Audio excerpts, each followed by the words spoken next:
Act 1, Scene 1.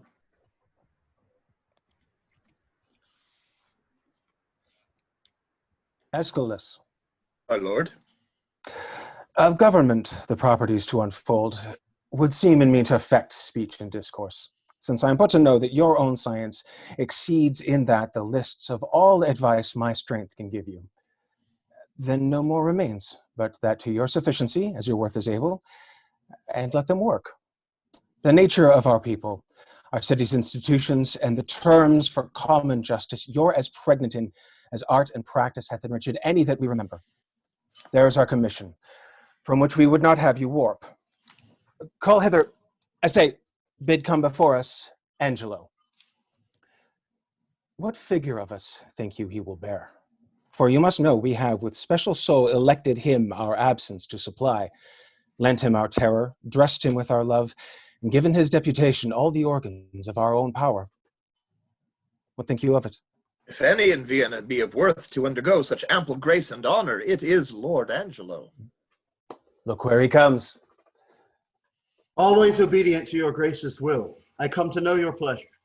Angelo, there is a kind of character in thy life that to the observer doth thy history fully unfold. Thyself and thy belongings are not thine own so proper as to waste thyself upon thy virtues, they on thee. Heaven doth with us as we with torches do, not light them for themselves. For if our virtues did not go forth of us, 'twere all alike as if we had them not. Spirits are not finely touched, but to fine issues. Nor nature never lends the smallest scruple of her excellence, but like a thrifty goddess, she determines herself the glory of a creditor, both thanks and use.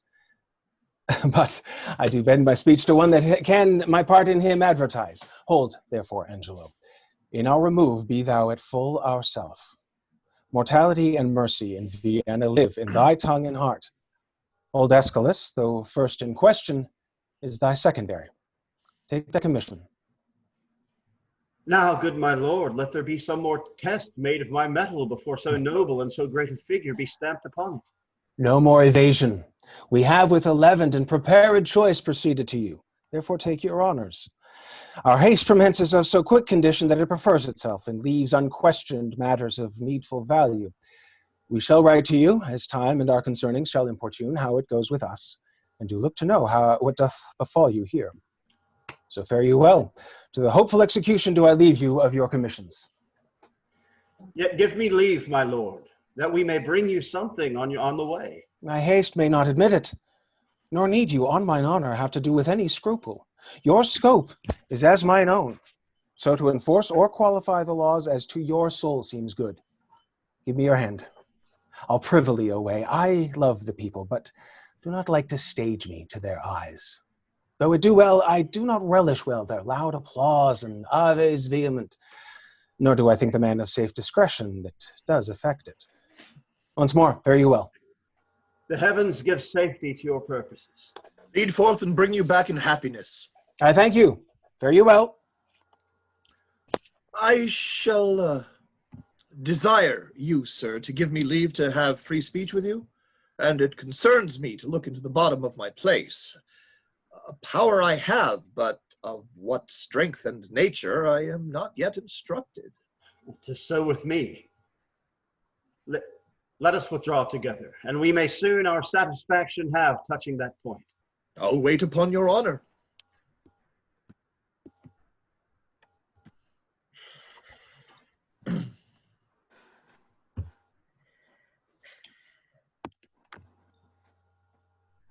If the Duke, with the other dukes, come not to composition with the King of Hungary, why then all the dukes fall upon the king?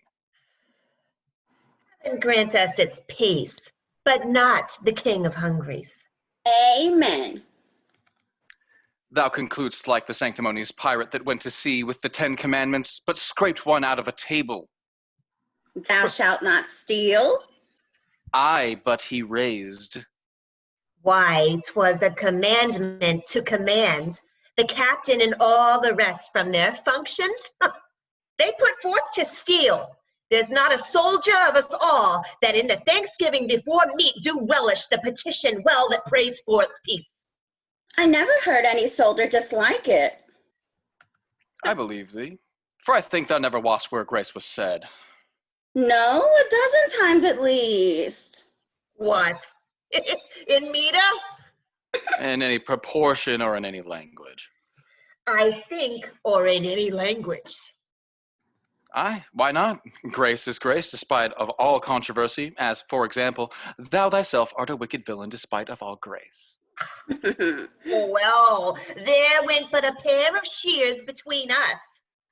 I grant, as there may be between the lists and the velvet, thou art the list.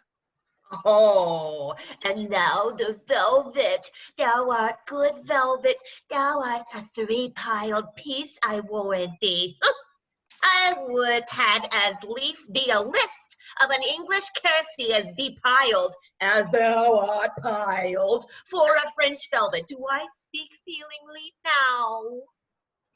I think thou dost, and indeed, with most painful feeling of thy speech, I will, out of thine own confession, learn to begin thy health.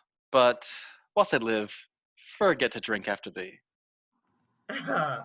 I think I have done myself wrong, have I not? Yes, thou hast, whether thou art tainted or free. Oh, behold, whereas Madam Mitigation comes, I have purchased as many diseases under her roof as come to To what, I pray? judge. To $3,000 a year. Aye, and more.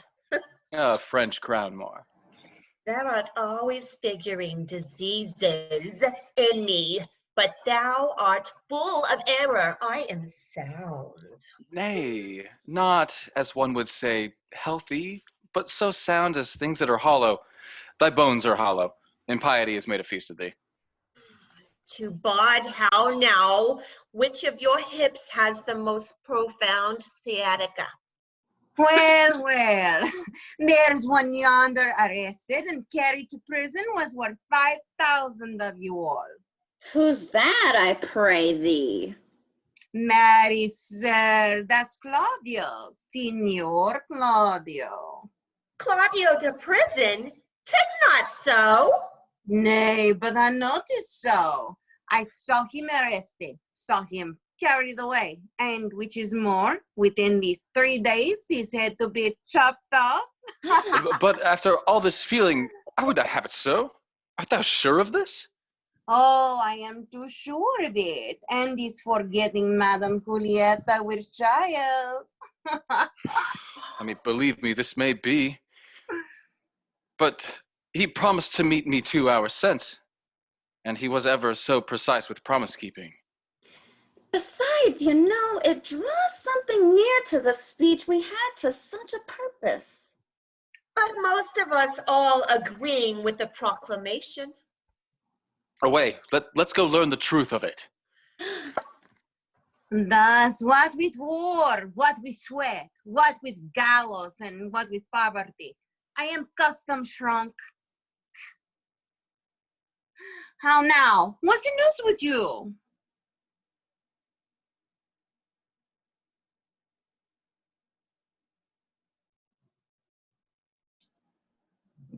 Yonder man is being carried to prison?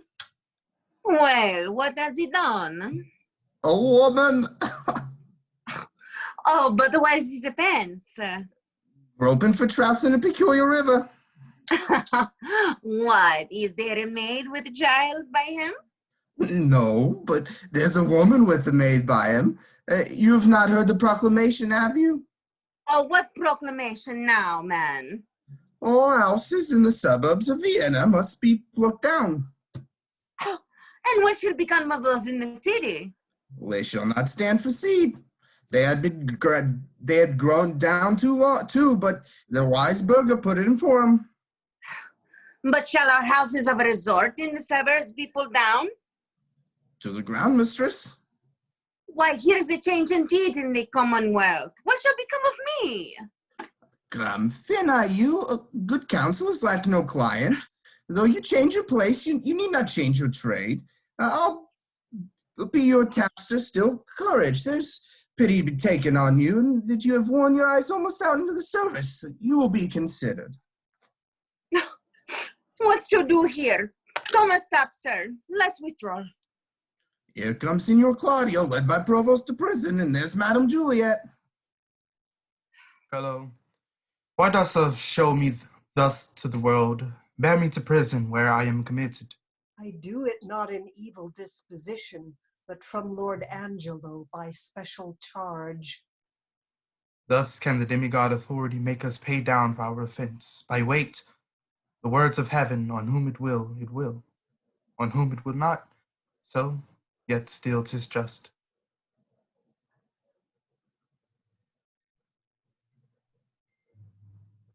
Why? How now, Claudio? Whence comes this restraint? From too much liberty, my Lucio. Liberty, as surfeit is the father of much fast, so every scope by the immoderate use turns to restraint. Our natures do pursue, like rats that raven down their proper bane, a thirsty evil, and when we drink, we die. If I could speak so wisely under an arrest, I would send for certain of my creditors. And yet, to say the truth, I had as lief had the foppery of freedom as the mortality of imprisonment. What's thy offense, Claudio? But to speak of would offend again. What? Is't murder? No, Lechery? call it so.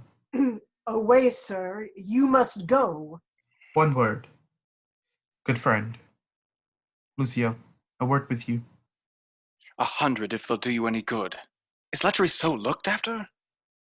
Thus stands it with me. Upon a true contract, I got possession of Julieta's bed. You know the lady, she is fast my wife, save that we do the denunciation act of outward order. This we came not to only for propagation of a dower remaining in the coffer of her friends, from whom we thought it meet to hide our love till time had made them for us. But it chances the stilt of our most mutual entertainment with character too gross it is writ on Juliet. With child, perhaps. Unhappily, even so.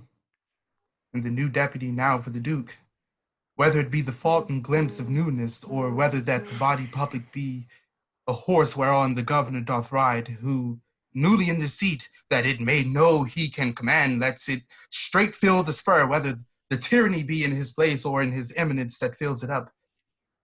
I stagger in, but his new governor awake me all the enrolled penalties which have, like unscoured armor hung by the walls, so long the 19 zodiacs have gone round, and none of them been worn, and for a name now puts the drowsy and neglected act freshly on me. 'Tis surely for a name. I warrant it is. And thy head stands so tickle on thy shoulders that a milkmaid, if she be in love, may sigh it off. Send after the Duke, and appeal to him. I have done so, but he's not to be found. I prithee, Lucio, do me this kind service. This day my sister should the cloister enter, and there receive her approbation. Acquaint her with the danger of my state, implore her in my voice that she make friends to this strict deputy. Bid herself assay him. I have great hope in that, for in her youth there is a prone and speechless dialect such as move men. Besides, she hath prosperous art when she will play with reason and discourse, and well she can persuade. I pray she may, as well for the encouragement of the like, which else would stand under grievous imposition, as for the enjoying of thy life, who I would be sorry should be thus foolishly lost at a game of tic-tac. I'll to her. I thank you, good friend Lucio. Within 2 hours. Come, officer, away. Scene 3.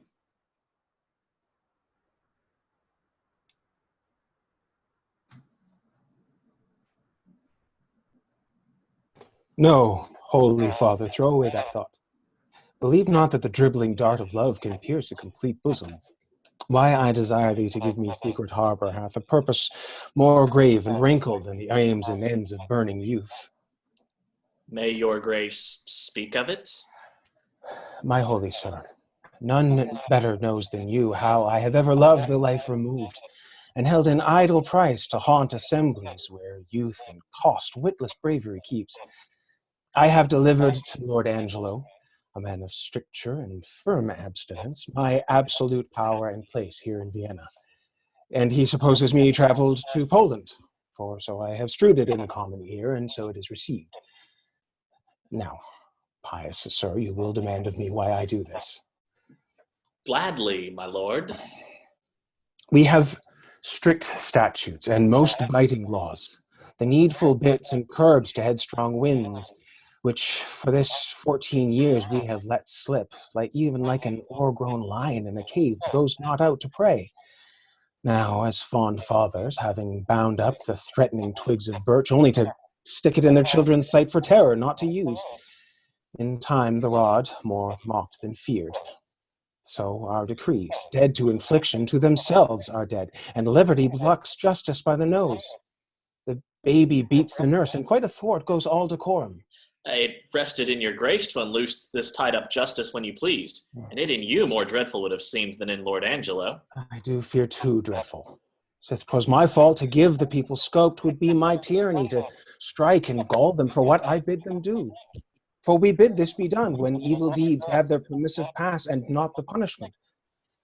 Therefore, indeed, my father, I have on Angelo imposed the office, who may in the ambush of my name strike home, and yet my nature never in the fight to do in slander. And to behold his sway, I will, as 'twere a brother of your order, visit both prince and people. Therefore, I prithee, supply me with the habit, and instruct me how I may formally in person bear like a true friar. More reasons for this action at our more leisure shall I render you, only this one. Lord Angelo is precise, stands at a guard with envy, scarce confesses that his blood flows or that his appetite is more to bread than stone. Hence shall we see, if power change purpose, what our seemers be.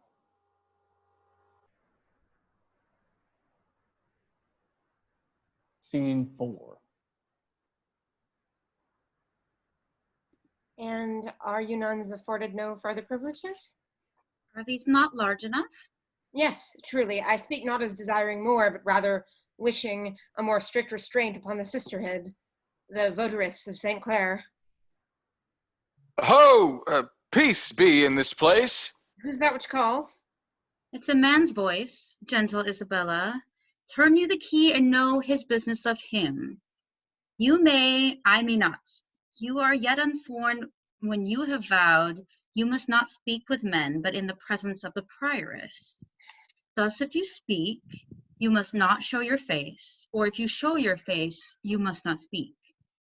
He calls again. I pray you answer him. Peace and prosperity. Who is that calls? Hail, virgin, if you be, as those cheek roses proclaim you are no less. Can you so steal me as bring me to the sight of Isabella, a novice of this place, and the fair sister to her unhappy brother Claudio? Why her unhappy brother, let me ask? The rather, for I now must make you know that I am Miss Isabella and his sister. Gentle and fair, your brother kindly greets you. Not to be weary with you, he's in prison. Woe me, for what? For that which, if myself might be his judge, he should receive his punishment in thanks. He hath got his friend with child. Sir, make me not your story. 'Tis true. I would not, though 'tis my familiar sin, with maid to seem the lapwing and to jest, tongue far from heart, play with all virgins so. I hold you as a thing enskied and sainted by your renouncement and immortal spirit, and to be talked with in sincerity as with a saint. You do best blaspheme the good in mocking me. I do not believe it. Fewness and truth, 'tis thus. Your brother and his lover have embraced, as those that feed grow full, as blossoming time that from the seedness that bare fallow brings to teeming foison. Even so her plenteous womb expresseth his full tilth and husbandry. Someone with child by him. My cousin Juliet? Is she your cousin? Adoptedly, as schoolmates change their names by vain though apt affection. She it is. Oh. Let him marry her. This is the point. The Duke is very strangely gone from hence. Bore many gentlemen, myself being one, in hand, and hope of action, but we do learn, by those that know the very nerves of state, his givings on were of an infinite distance from his true meant design. Upon this place, and with full line of his authority, governs Lord Angelo, a man whose blood is very snow broth, one who never feels the wanton stings and motions of the sense, but doth rebate and blunt his natural edge with profits of the mind study and fast. He, to give fear to use and liberty, which have for long run by this hideous law, as mice by lions, hath picked out an act, under whose heavy sense your brother's life falls into forfeit. He arrests him on it, and follows close to the rigor of the statute to make him an example. All hope is gone, unless you have the grace by your fair prayer to soften Angelo. And that's my pith of business, twixt you and your poor brother. Doth he so seek his life? Has censured him already, and as I hear, the provost hath a warrant for his execution. Alas, what poor abilities in me to do him good? Say the prayer you have. My power, alas, I doubt. Our doubts are traitors, and make us love the good we oft might win by fearing to attempt. Go to Lord Angelo, and let him learn to know, when maidens sue, men give like gods, but when they weep and kneel, all their petitions are as freely theirs as they themselves would owe them. See what I can do. But speedily. I will about it straight, no longer staying but to give the mother notice of my affair. I humbly thank you. Commend me to my brother. Soon at night I'll send him certain word of my success. I take my leave of you. Good sir, adieu. Act 2, Scene 1. We must not make a scarecrow of the law, setting it up to fear the birds of prey and let it keep shape till custom make it, their perches and not their terror. Aye, but yet let us be keen, and rather cut a little than fall and bruise to death. Alas, this gentleman whom I would save had a most noble father, let but your honor know, whom I believe to be most straight in virtue, that in the working of your own affections had time cohered with place, or place with wishing, or that the resolute acting of your blood could have attained the effect of your own purpose, whether you had not some time in your life erred in this point, which now you censure him, and pulled the law upon you. 'Tis one thing to be tempted, Aeschylus, another thing to fall. I not deny the jury passing on the prisoner's life may, in the sworn 12, have a thief or two, guiltier than him they try. What's open made to justice, that justice seizes. What knows the laws that thieves do pass on thieves? 'Tis very pregnant. The jewel that we find, we stoop and take it because we see it. But what we do not see, we tread upon and never think of it. You may not so extenuate his offense, for I have had such faults, but rather tell me, when I that censure him do so offend, let mine own judgment pattern out my death, and nothing come impartial. Sir, he must die. Be it as your wisdom will. Where is the provost? Here, if it like your honor. See that Claudio be executed by 9 tomorrow morning. Bring him his confessor, let him be prepared, for that's the utmost of his pilgrimage. Well, heaven forgive him and forgive us all. Some rise by sin, and some by virtue fall. Some run from breaks of ice and answer none, and some condemned for a fault alone. Come, bring them away. If these be good people in a commonweal that do nothing but use their abuses in common houses, I know no law. Bring them away. How now, sir? What's your name and what's the matter? If it please your honor, I am the poor Duke's constable, and my name is Elbow. I do lean upon justice, sir, and do bring in here before you good honor 2 notorious benefactors. Benefactors? Well, what benefactors are they? Are they not malefactors? If it please you, your honor, I know not well what they are, but precise villains they are. That I am sure of, and void of all profanation in the world that good Christians ought to have. This comes off well. Here's a wise officer. Go to. What quality are they of? Elbow is your name. Why dost thou not speak, Elbow? He cannot, sir. He is out at elbow. And what are you, sir? He, sir? A tapster, sir. Parcel bod. One that serves a bad woman, whose house, sir, was, as they say, plucked down in the suburbs, and now she professes a hot house, which I think is very ill, a very ill house too. How know you that? My wife, sir, whom I detest before heaven, and your honor. How, your wife? I, sir, whom I thank heaven is an honest woman. Dost thou detest her, therefore?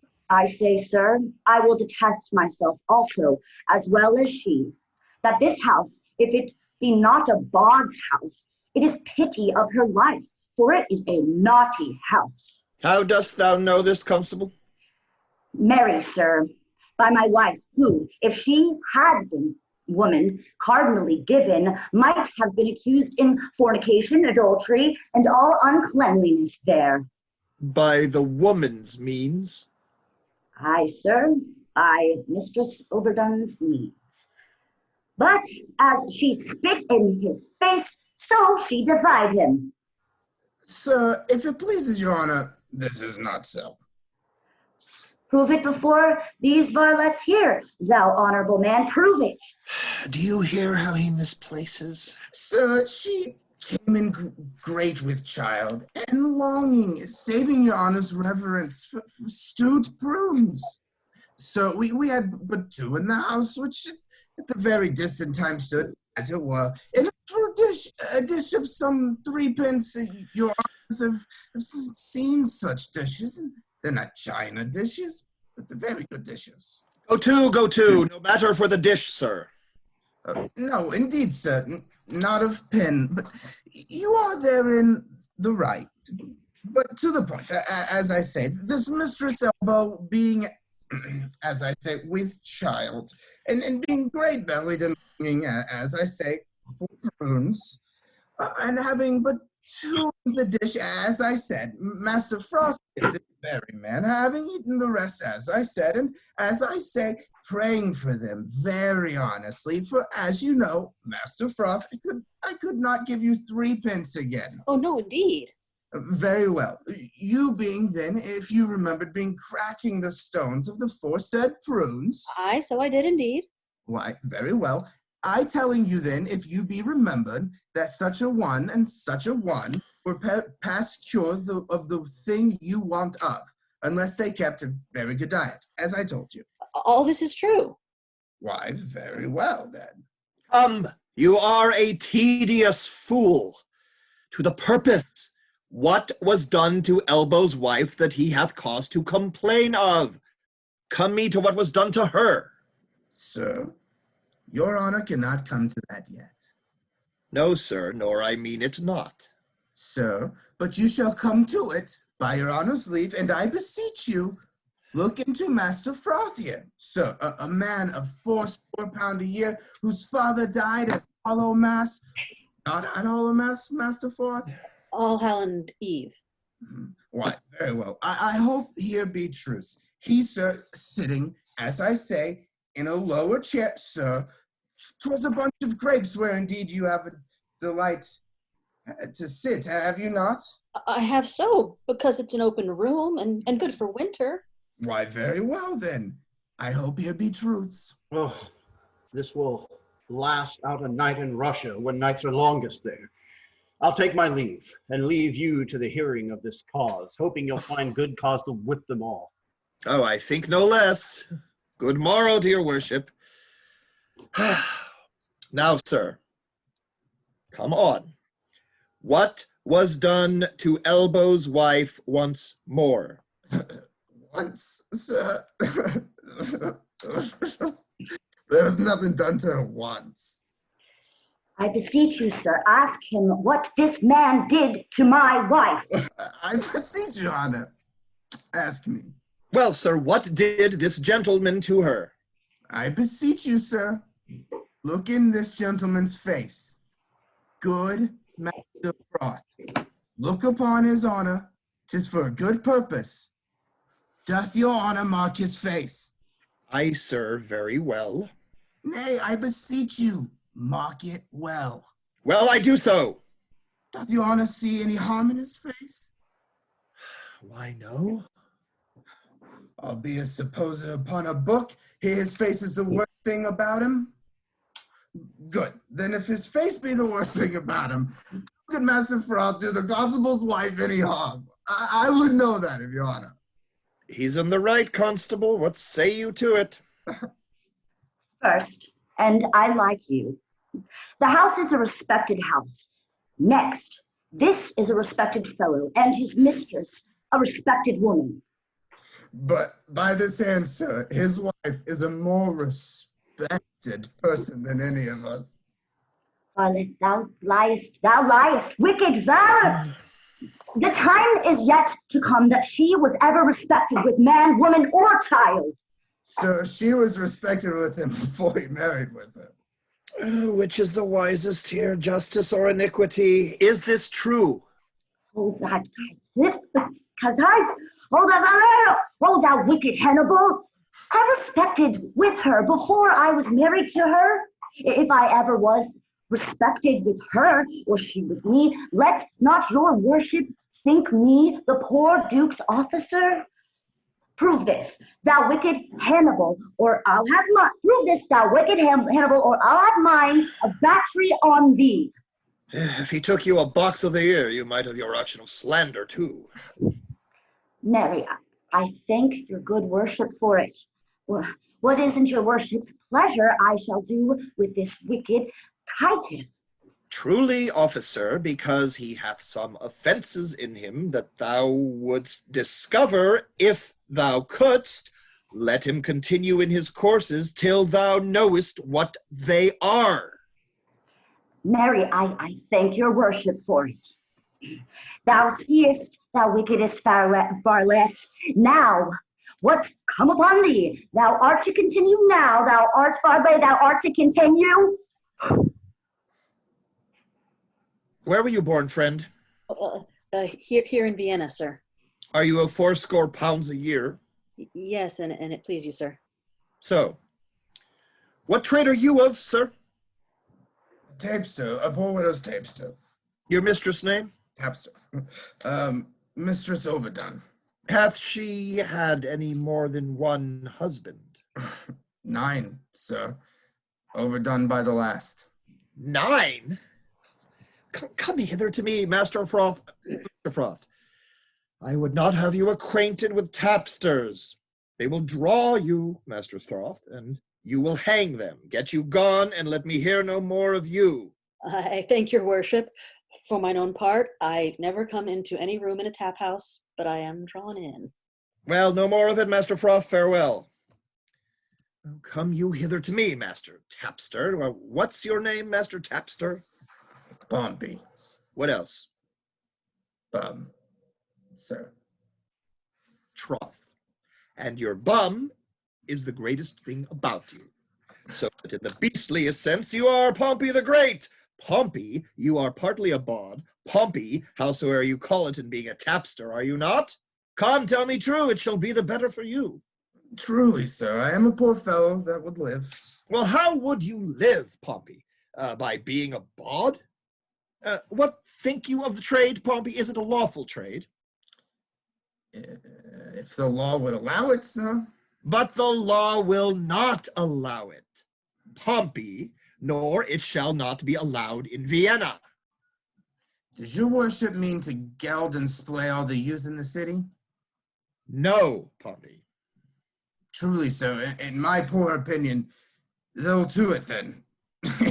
If your worship will take the order for the drabs and the knaves, you need not fear the bots. There is pretty orders beginning, I can tell you. It is but heading and hanging. If you head and hang all that offend that way, but for 10 years together, you'll be glad to get a commission for more heads. If the law hold in Vienna 10 year, I'll rent the fairest house and after 3 pence a bay. If you live to see this come to pass, say, Pompey told you so. Thank you, good Pompey. And in requital of your prophecy, hark you, I advise you, let me not find you before me again upon any complaint whatsoever. No, not for dwelling where you do. If I do, Pompey, I shall beat you to your tent and prove a shrewd Caesar to you. In plain dealing, Pompey, I shall have you whipped. So for this time, Pompey, fare you well. I thank your worship for your good counsel.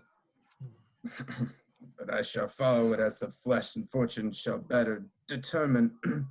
Whip me? No, let the common whip his jade. The valiant heart's not whipped out of his trade. Come hither to me, Master Elbow. Come hither, Master Constable. How long have you been in this place of constable? 7 years and a half, sir. I thought by the readiness in the office you had continued it some time. You say 7 years together? And a half, sir. Alas, it hath been great pains to you. They do you wrong to put you so oft upon it. Are there not men in your ward sufficient to serve it? Faith, sir. Few of which wit in such matters, as they are chosen, they are glad to choose me for them. I do it for some piece of money, and I go through with it all. Well, look, you bring me in the names of some 6 or 7, the most sufficient of your parish. To your worship's house, sir? To my house, fare you well. What's o'clock, thank you? 11, sir. I pray you, home to dinner with me. I humbly thank you.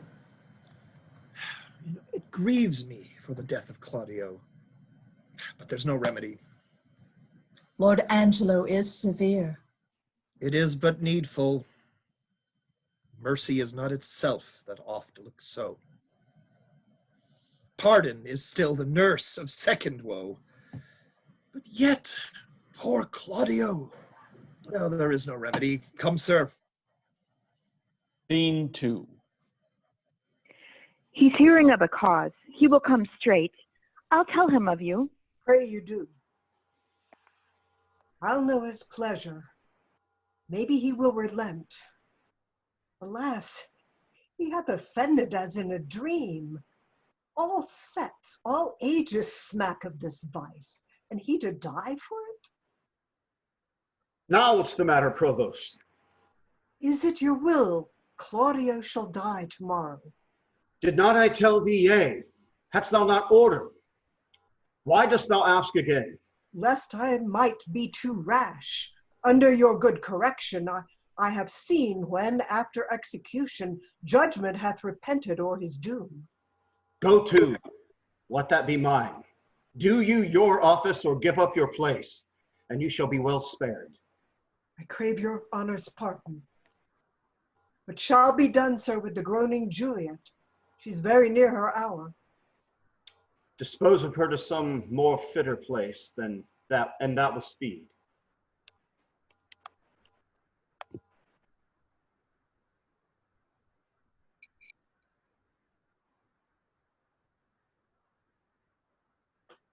Access to you. Here is the sister of the man condemned, desires access to you. Yes, sister. I, my good lord, a very virtuous maid, and to be shortly of a sisterhood, if not already. Well, let her be admitted. See the fornicatress be removed. Let her have needful but not lavish means. There shall be order for it. Save your honor. Stay a little while. You are welcome. What is your will? I am a woeful suitor to your honor. Please, but your honor, hear me. Well, what is your suit? There is a vice that I do most abhor, and most desire should meet the blow of justice, for which I would not plead, but that I must, for which I must not plead, but that I am at war twixt will and will not. Well, the matter. I have a brother, is condemned to die. I do beseech you, let it be his fault and not my brother. Heaven give thee moving graces. Condemn the faults and not the actor of it? Why, every fault's condemned ere it be done. Mine were the very cipher of a function, to find the faults whose fine stands in record, and let go by the actor. Oh, just but severe law. I had a brother then. Heaven keep your honor. Give not or so to him again. Entreat him. Kneel down before him. Hang upon his gown. You are too cold. If you need a pin, you could not with more tame a tongue desire it. To him, I say. Must he needs die? Maiden, no remedy. Yes, I do think you might pardon him, and neither heaven nor man grieve at the mercy. I will not do it. But can you if you would? Look, what I will not, that I cannot do. But might you do it, and do the world no wrong, if your heart were touched with that remorse as mine is to him? He's sentenced. 'Tis too late. You are too cold. Late? Why, no. I that do speak a word may call it back again. Well, believe this. No ceremony that great one longs, not the king's crown, nor the depute's sword, the marshal's truncheon, nor the judge's robe, become them with one so half as good as grace as mercy does. If he had been as you, and you as he, you would have slipped like him, but he like you would not have been so stern. Pray you be gone. I would to heaven I had your potency, and you were Isabel. Should it be then thus? No. I would tell what 'twere to be a judge and what a prisoner. Aye, touch him. There's the vein. Your brother is a forfeit of the law, and you but waste your words. Alas. Alas, why all the souls that were forfeit once, and he that might the vantage best have took, found out the remedy. How would you be if he, which is the top of judgment, should but judge you as you are? Oh, think on that, and mercy will breathe within your lips like a man new made. Be you content, fair maid. It is the law, not I, condemn your brother. Were he my kinsman, brother, or my son, it should be thus with him. He must die tomorrow. Tomorrow? It's sudden. Spare him! Spare him? He's not prepared for death. Even for our kitchens, we kill the fowl of the season. Should we serve heaven with less respect than we do minister to our gross selves? Good. Good, my lord. Bethink you, who hath died for this offense? There's many that have committed it. Aye, well said. The law hath not been dead, though it hath slept. Those many had not dared to do that evil.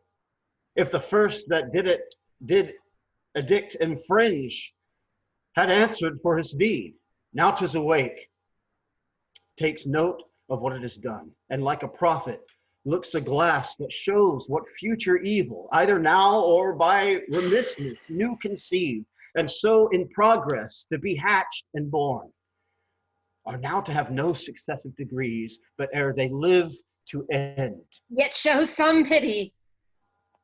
I show it most of all when I show justice. For then I pity those that I do not know, which a dismissed offense would after gall, and do him right, that answering one foul wrong lives not to act another. Be satisfied. Your brother dies tomorrow. Be content. So you must be the first that gives the sentence, and he that suffers. Oh, it is excellent to have a giant's strength, but it is tyrannous to use it like a giant. That's well said. Could great men thunder as Jove himself does, Jove would never be quiet. For every pelting petty officer would use his heaven for thunder, nothing but thunder. Merciful heaven, thou rather with thy sharp and sulphurous bolt splits the unwedgeable and gnarled oak than the soft myrtle. But man, proud man dressed in a little brief authority, most ignorant of what is most assured, his glassy essence, like an angry ape, plays such fantastical tricks before heaven as makes the angels weep, who with our spleens would all themselves laugh mortal. Oh, to him, wench! He will relent. He's coming. I perceive it.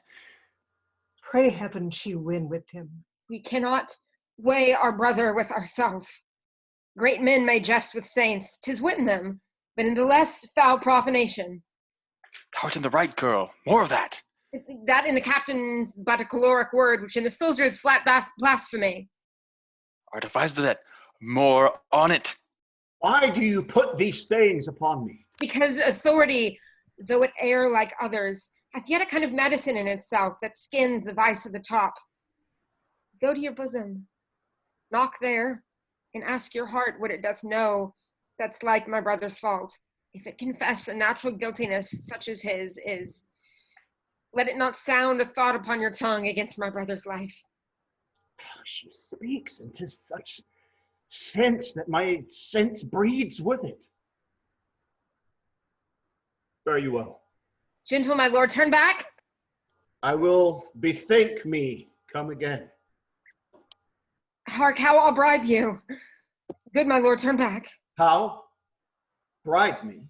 Aye, with such gifts that heaven shall share with you. You had marred all else. Not with fond sickles of the tested gold, or stones whose rate are either rich or poor as fancy values them, but with true prayers that shall be up at heaven and enter there ere sunrise. Prayers from preserved souls, from fasting maids whose minds are dedicated to nothing temporal. Well, come to me tomorrow. Go to, 'tis well. Away. Heaven keep your honor safe. Amen. For I am that way going to temptation where prayers cross. At what hour tomorrow shall I attend your lordship? At any time forenoon. Save your honor. From thee, even from thy virtue. What's this? What's this? Is this her fault or mine? The tempter or the tempted? Who sins most? Ha! Not she, nor doth she tempt. But it is I that, lying by the violet in the sun, do as the carrion does, not as the flower, corrupt with virtuous season. Can it be that modesty may more betray our sense than woman's lightness? Having waste ground enough, shall we desire to raise the sanctuary and pitch our evils there? Oh, fie, what dost thou, or what art thou, Angelo? Dost thou desire her foully for those things? To make her good? Oh, let her brother live. Thieves for the robbery have authority when judges steal themselves. What do I love her? That I desire to hear her speak again and feast upon her eyes. What is thy dream on, oh, cunning enemy, that catch a saint with saints doth bait thy hook most dangerously? Is that temptation that doth goad us on to sin in loving virtue? Never could the strumpet, with all her double vigor, art and nature, once stir my temper, but this virtuous maid subdues me quite.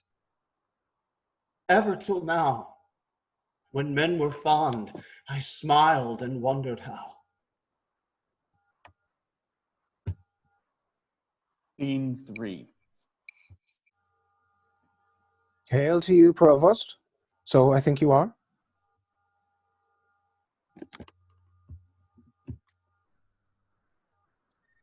I am the provost. What's your will, good friar? Bound by my charity and my blessed order, I come to visit the afflicted spirits here in the prison.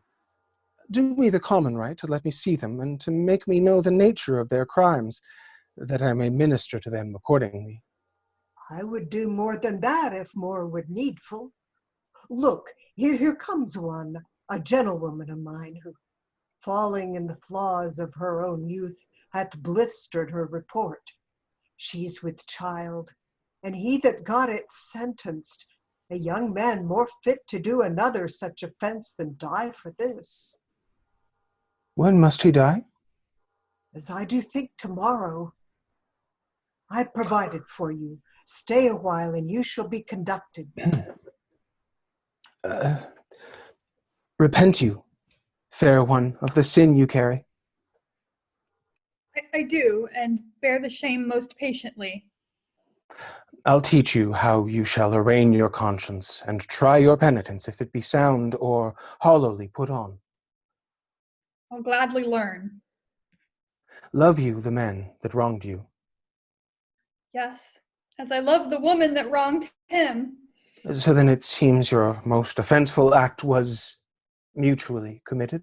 Mutually. Then was your sin of heavier kind than his?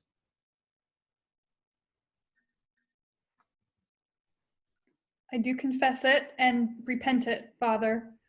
'Tis meet so, daughter. But lest you do repent, as that the sin hath brought you to this shame, which sorrow is always toward ourselves, not heaven, showing we would not spare heaven as we love it, but as we stand in fear. I do repent me it as an evil and take the shame with joy. There rest. Your partner, as I hear, must die tomorrow, and I am going with instruction to him. Grace go with you. Benedicite. Must die tomorrow?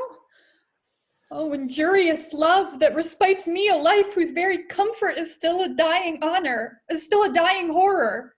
'Tis pity of him.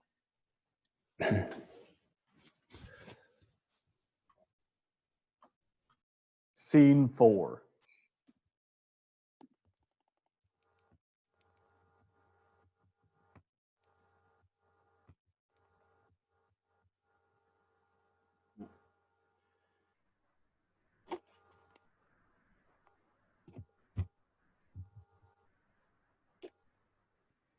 Okay.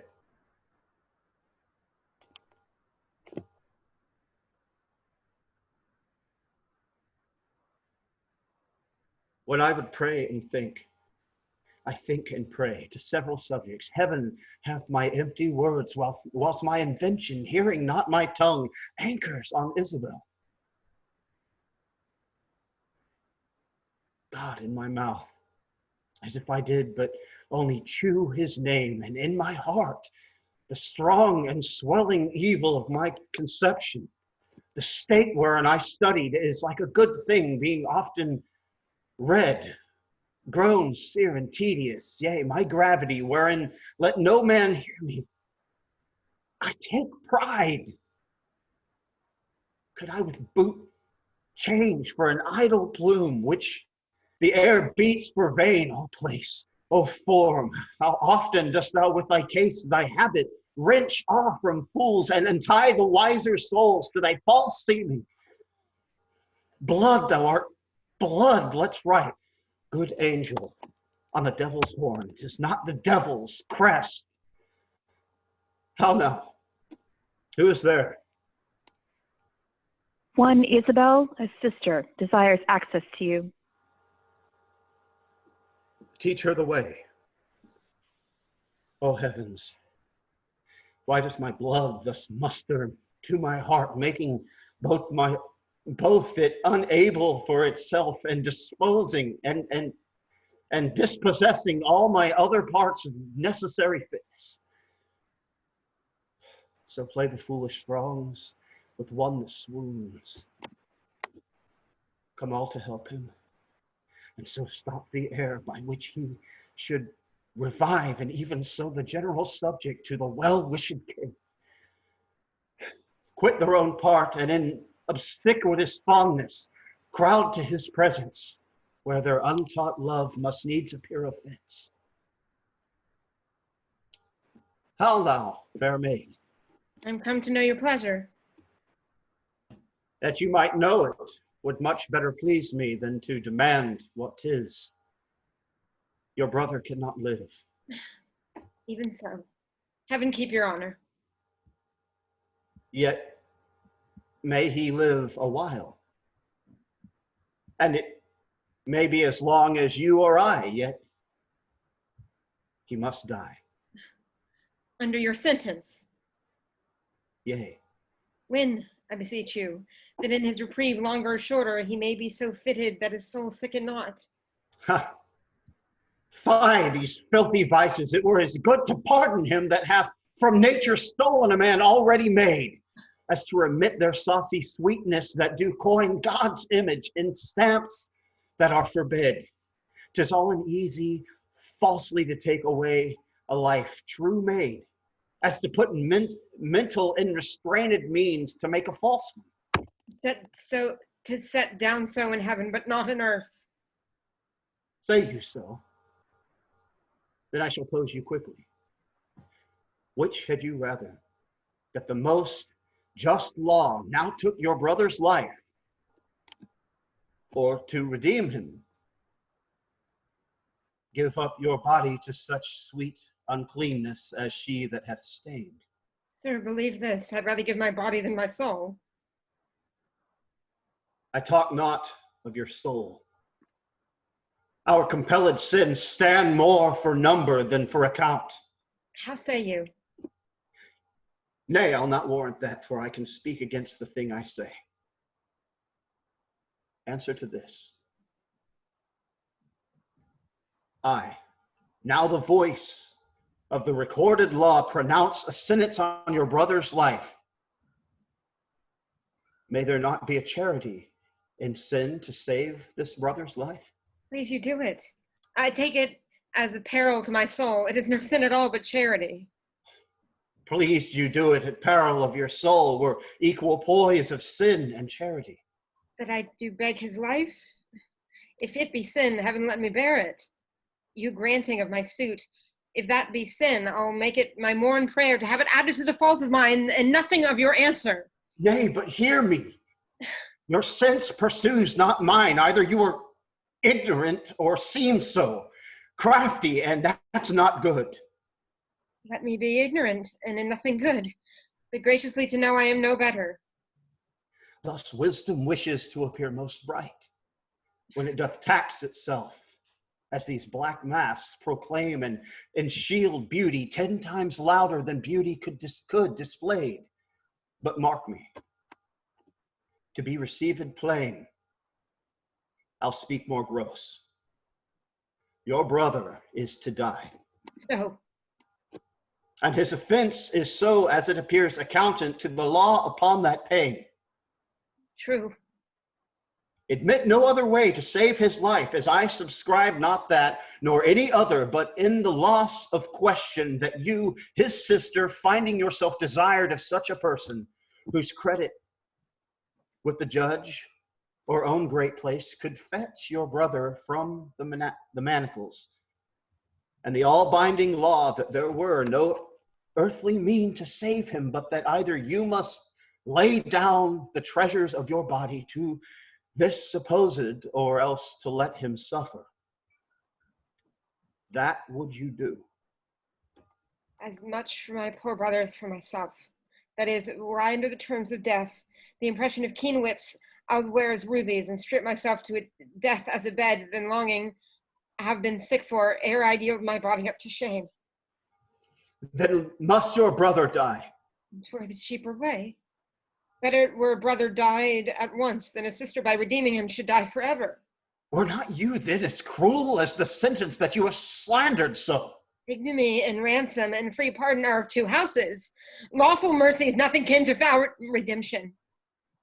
You seemed of late to make the law a tyrant, and rather prove the sliding of your brother a merriment than a vice. Oh, pardon me, my lord. It oft falls out to have what we would have. We speak not what we mean. I something to excuse the thing I hate for his vantage that I dearly love.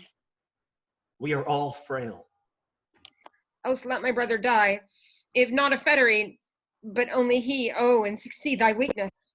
Nay, women are frail too. Aye, as the glasses where they view themselves, which are as easy broke as they make forms. Women, help heaven, men their creation mar, and profiting by them. Nay, call us 10 times frail, we are soft as our complexion, ours incredulous to false prince. I think it well.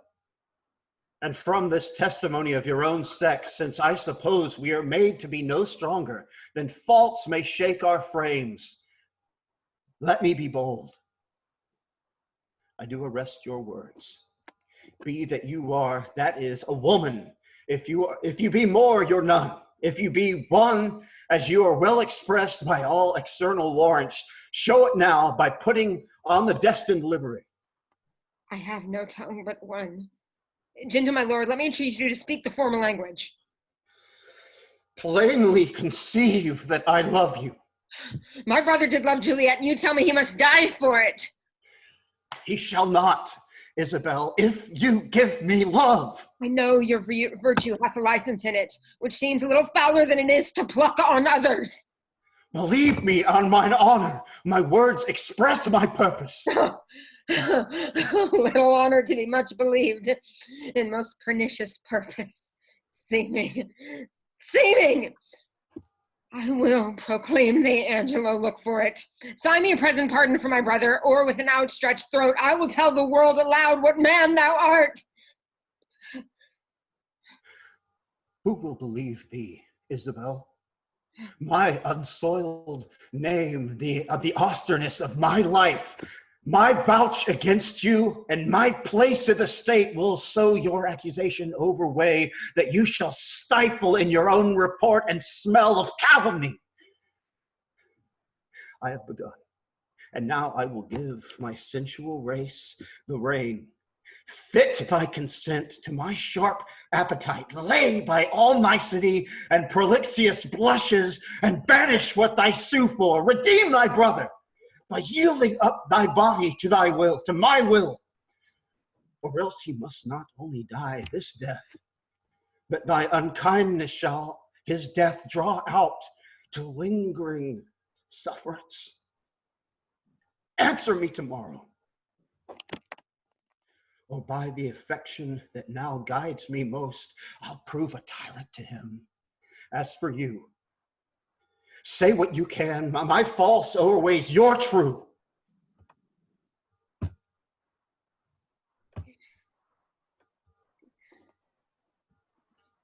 Who should I complain?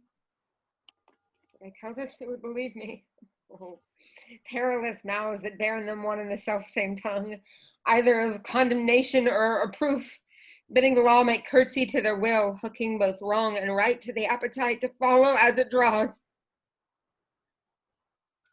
To my brother, though he hath fallen by prompture of the blood, yet he hath in him such a mind of honor that had he 20 heads to tinder down on 20 bloody blocks, he'd yield them up before his sister should stoop, her body stoop to such a poor pollution. Isabel, live chaste, and brother die. More than our brother is our chastity. I'll tell him yet of Angelo's request, and if it is mine to death for his soul's rest. Act 3, Scene 1. So then you hope of pardon from Lord Angelo? The miserable have no other medicine but only hope. I have hope to live and am prepared to die. Be absolute for death. Either death or life shall thereby be the sweeter. Reason thus with life. If I do lose thee, I do lose a thing that none but fools would keep. A breath thou art, servile to all the skyey influences that doth this habitation where thou keep'st hourly afflict. Merely thou art death's fool. For him thou labor'st by thy flight to shun, and yet run'st toward him still. Thou art not noble, for all the accommodations that thou bear'st are nursed by baseness. Thou art by no means valiant, for thou dost fear the soft and tender fork of a poor worm. Thy best of rest is sleep, and that thou oft provokest, yet grossly fear'st thy death, which is no more. Thou art not thyself, for thou exist on many 1,000 grains that issue out of dust. Happy art thou not, for what thou hast not, still thou strivest to get, and what thou hast, forgett'st. Thou art not certain, for thy complexion shifts to strange effects after the moon.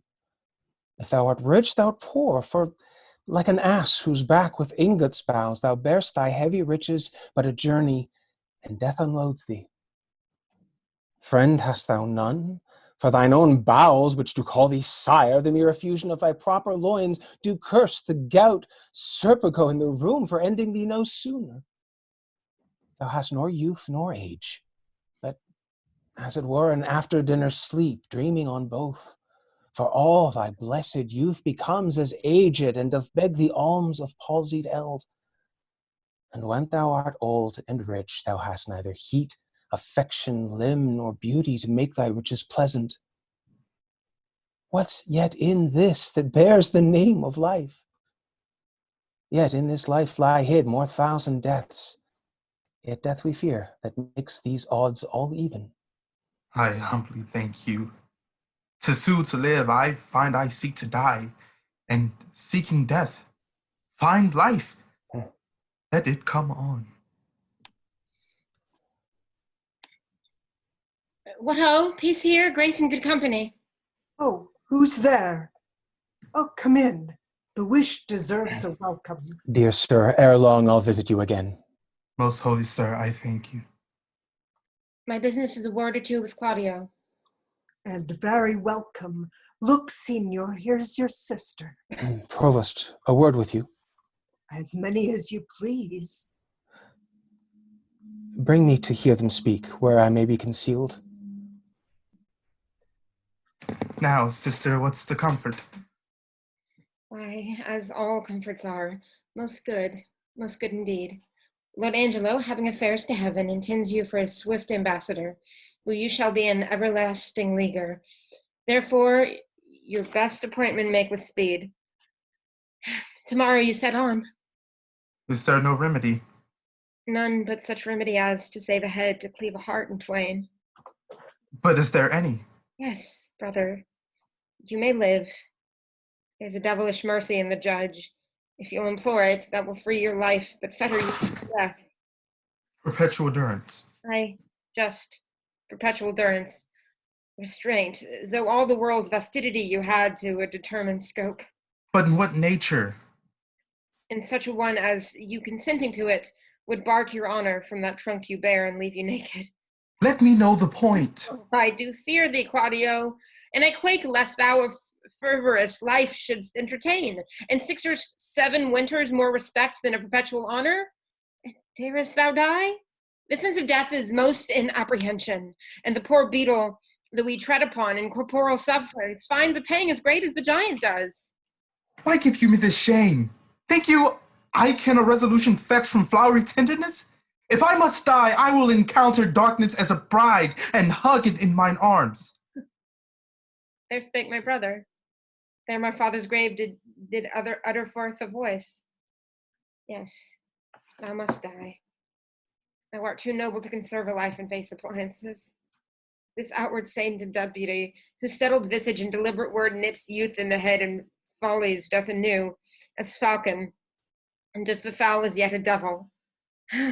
His filth within being cast, he would appear as a pond as deep as hell.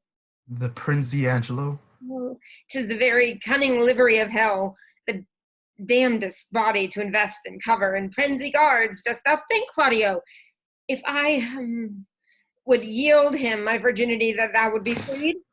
Oh, heavens, it cannot be! Yes, he would give it thee for this rank offense, so offend him still. The night's the time that I should do what I abhor to name, or else thou diest tomorrow. Thou shalt not do it. It were it but my life, I'd throw it down for your deliverance as frankly as a pin. Thanks, dear Isabel. Be ready, Claudio, for your death tomorrow. Yes.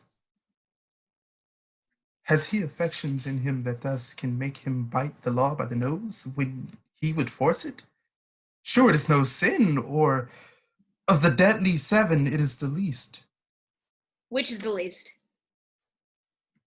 If it were damnable, he being so wise, why would he for the momentary trick be perdurably fined?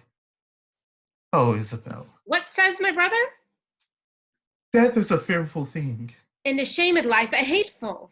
Aye, but to die, and go we know not where.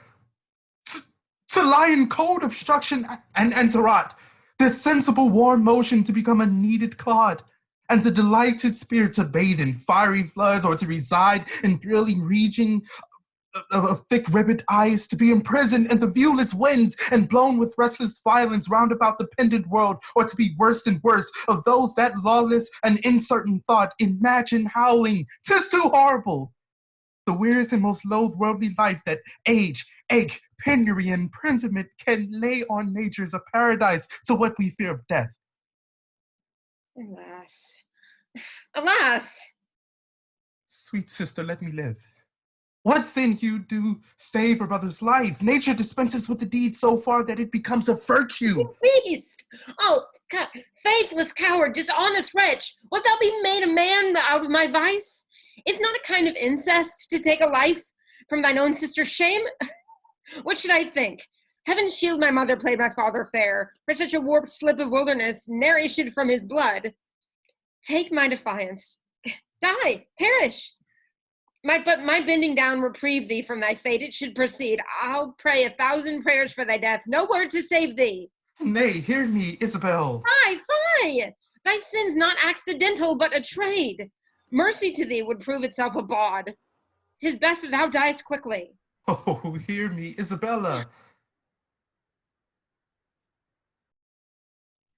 Vouchsafe a word, young sister, but one word. What is your will? Might you dispense with your leisure, I would by and by have some speech with you. The satisfaction I would require is likewise your own benefit. I have no superfluous leisure. May stay, but be my stay must be stolen out of other affairs, but I will tend you a while. Son, I have overheard what hath passed between you and your sister. Angelo had never the purpose to corrupt her. He only hath made an essay of her virtue, to practice his judgment with the disposition of natures. She, having the truth of honor in her, hath made him that gracious denial which he is most glad to receive. I am confessor to Angelo, and know this to be true. Therefore, prepare yourself to death. Do not satisfy your resolution with hopes that are fallible. Tomorrow, you must die. Go to your knees and make ready. Let me ask my sister pardon. I am so out of love with life that I will soon be rid of it. Hold you there. Farewell. Provost, a word with you.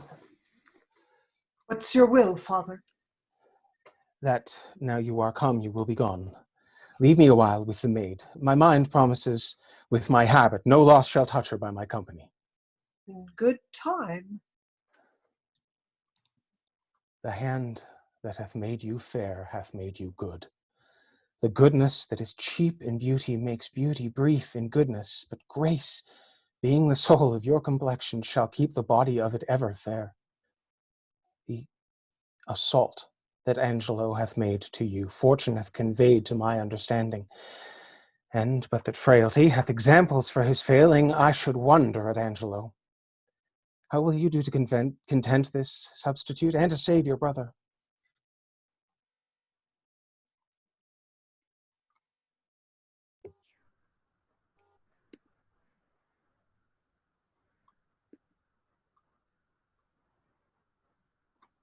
Totally lost my place. Sorry, guys. Brother. I'm not going to resolve him. I'd rather my brother die by the law than my son should be unlawfully born. But oh, how much is the good Duke deceived in Angelo? If ever he return, and I can speak with him, I will open my lips in vain or discover his government. That shall not be much amiss. Yet as the matter now stands, he will avoid your accusation. He made trial of you only. Therefore fasten your ear on my advisings. To the love I have in doing good, a remedy presents itself. I do make myself believe that you may most uprighteously do a poor wronged lady a merited benefit. Redeem your brother from the angry law. Do no stain to your own gracious person, and much please the absent duke, if peradventure he should ever return to have hearing of this business. Let me hear you speak further. I have spirit to do anything that appears not foul in my truth of spirit. Virtue is bold, and goodness never fearful. Have you not heard speak of Mariana, the sister of Frederick, the great soldier who miscarried at sea? I have heard of the young lady, and good words went with her name. She should this Angelo have married, was affianced to her oath, and the nuptial appointed, between which time of the contract and limit of the solemnity her brother Frederick was wracked at sea, having in that perished vessel the dowry of his sister. But mark how heavily this befell to the poor gentlewoman. There she lost a noble and renowned brother, in his love toward her ever most kind and natural, with him the portion and sinew of her fortune, her marriage dowry, with both her competent husband, this well-seeming Angelo. Can this be so? Did Angelo so leave her? Left her in her tears, and dried not one of them with his comfort, swallowed his vows whole, pretending in her discoveries of dishonor.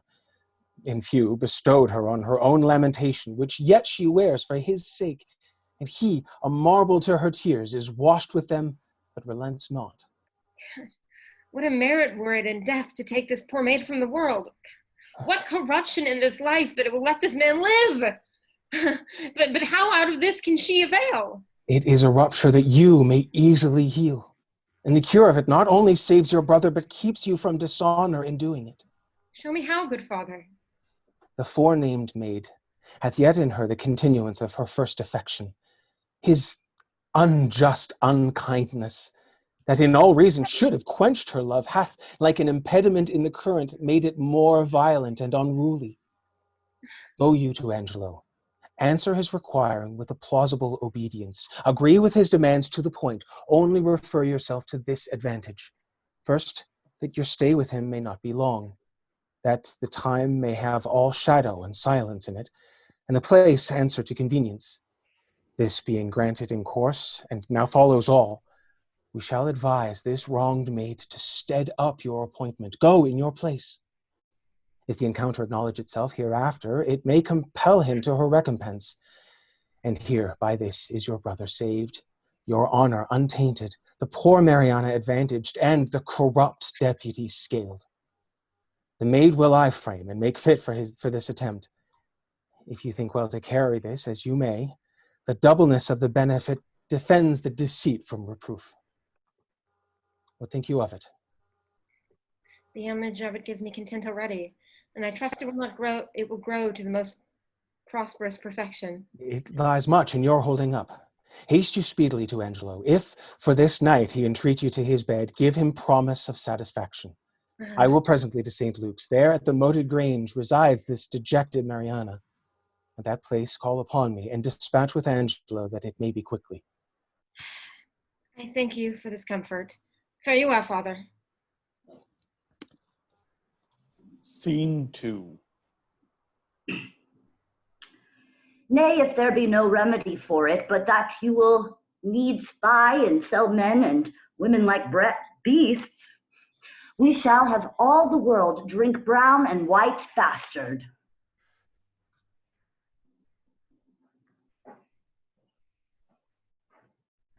Oh heavens, what stuff is here?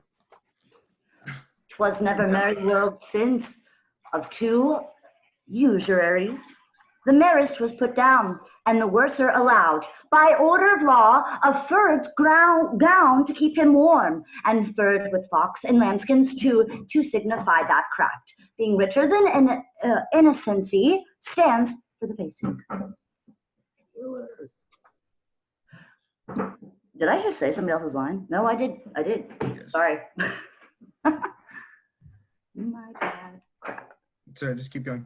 Yeah. Yeah. All right. Sorry, guys. Okay. Come your way, sir. Bless your good father, Friar. And you, good brother father, what offense hath this man made you, sir?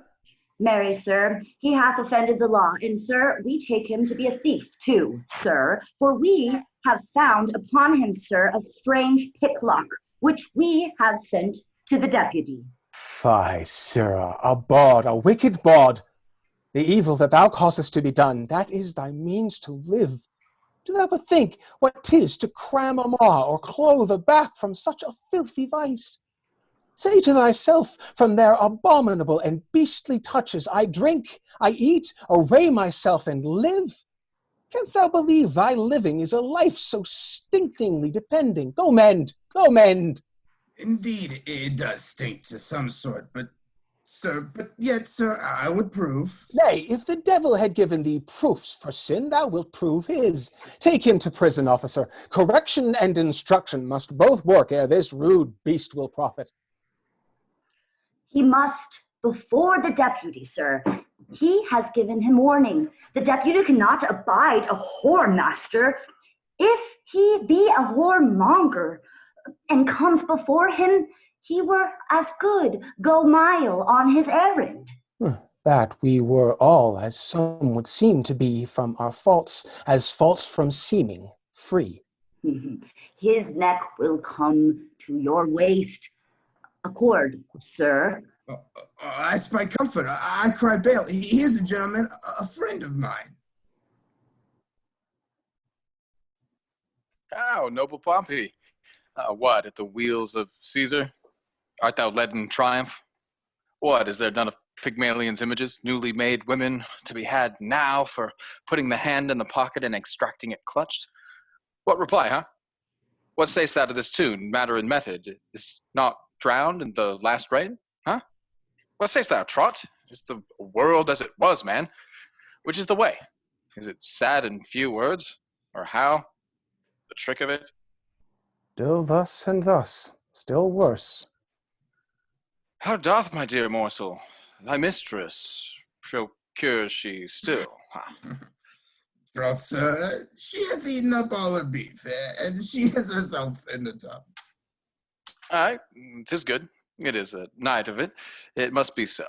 Ever your fresh whore and your powdered bawd and unshunned consequence, it must be so. Art going to prison, Pompey? Yes, faith, sir. Why, 'tis not amiss, Pompey. Farewell. Go say I sent thee thither. What, for debt, Pompey? Or how? For being a bawd? For being a bawd? Well, then imprison him. If imprisonment be the due of a bawd, why, 'tis his right. Bawd is he, doubtless, and of antiquity, too. Bawd born. Farewell, good Pompey. Commend me to the prison, Pompey. You will turn good husband now, Pompey. You will keep the house. I hope, sir, your good worship will be my bail. No, indeed, will I not, Pompey. It is not the wear. I will pray, Pompey, to increase your bondage. If you take it not patiently, why, your metal is the more. Adieu, trusty Pompey. Bless you, Friar. And you. And you? Does Bridget paint still, Pompey? Huh? Come your way, sir, come. You will not bail me then, sir? Then, Pompey, nor now. What news abroad, Friar? What news? Come your ways, sir, come. Go to kennel, Pompey, go. What news, Friar, of the Duke?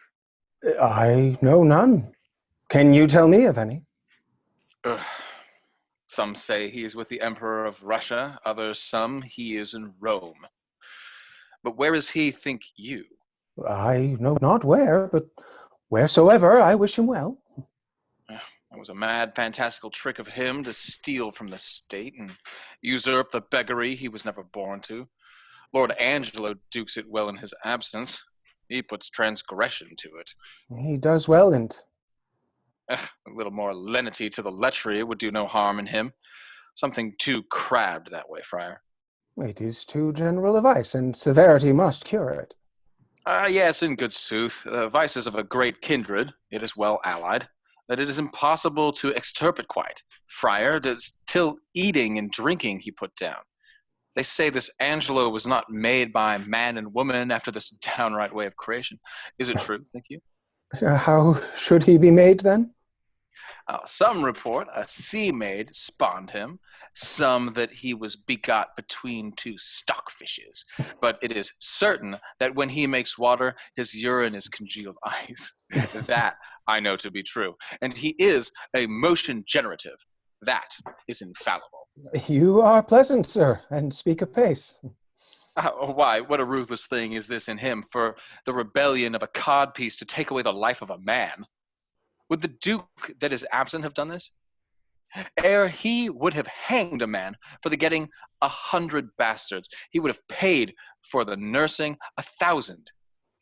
He had some feeling of the sport. He knew the service, and that instructed him to mercy. I never heard the absent Duke much detected for women. He was not inclined that way. Oh, sir, you are deceived. 'Tis not possible. Who? Not the Duke? Yes, your beggar of 50, and his use was to put a ducat in her clack dish. The Duke had crotches in him. He would be drunk, too. That, let me inform you. You do him wrong, surely. Sir, I was an inward of his. A shy fellow was the Duke, and I believe I know the cause of his withdrawing. Oh, what, I prithee, might be the cause? No, pardon. 'Tis a secret, must be locked within the teeth and the lips. But this I can let you understand. The greater bile of the subject held the Duke to be wise. Wise? Why? No question, but he was. A very superficial, ignorant, unweighing fellow. Either this is envy in you, folly, or mistaking. The very stream of his life and the business he hath helmed must, upon a warranted need, give him a better proclamation. Let him be but testimonied in his own bringings forth, and he shall appear to the envious, a scholar, a statesman, and a soldier. Therefore you speak unskillfully, or, if your knowledge be more, it is much darkened in your malice. Sir, I know him, I love him.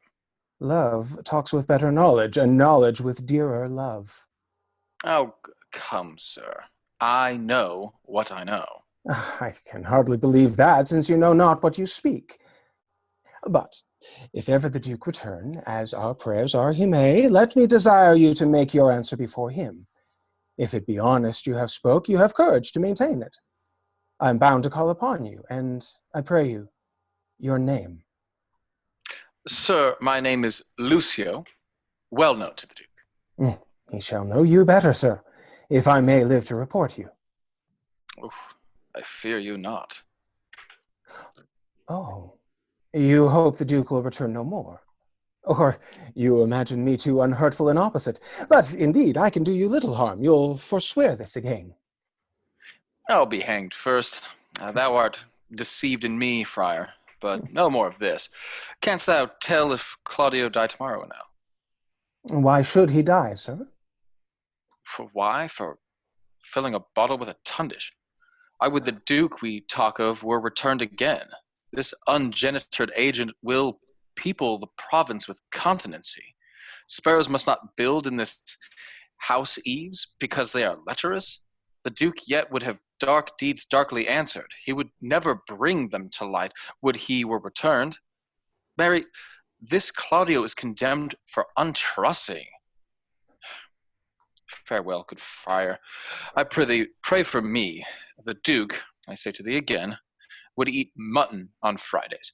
He's now past it yet, and I say to thee, he would mouth with a beggar, though she smelt brown bread and garlic. Say that I said so. Farewell.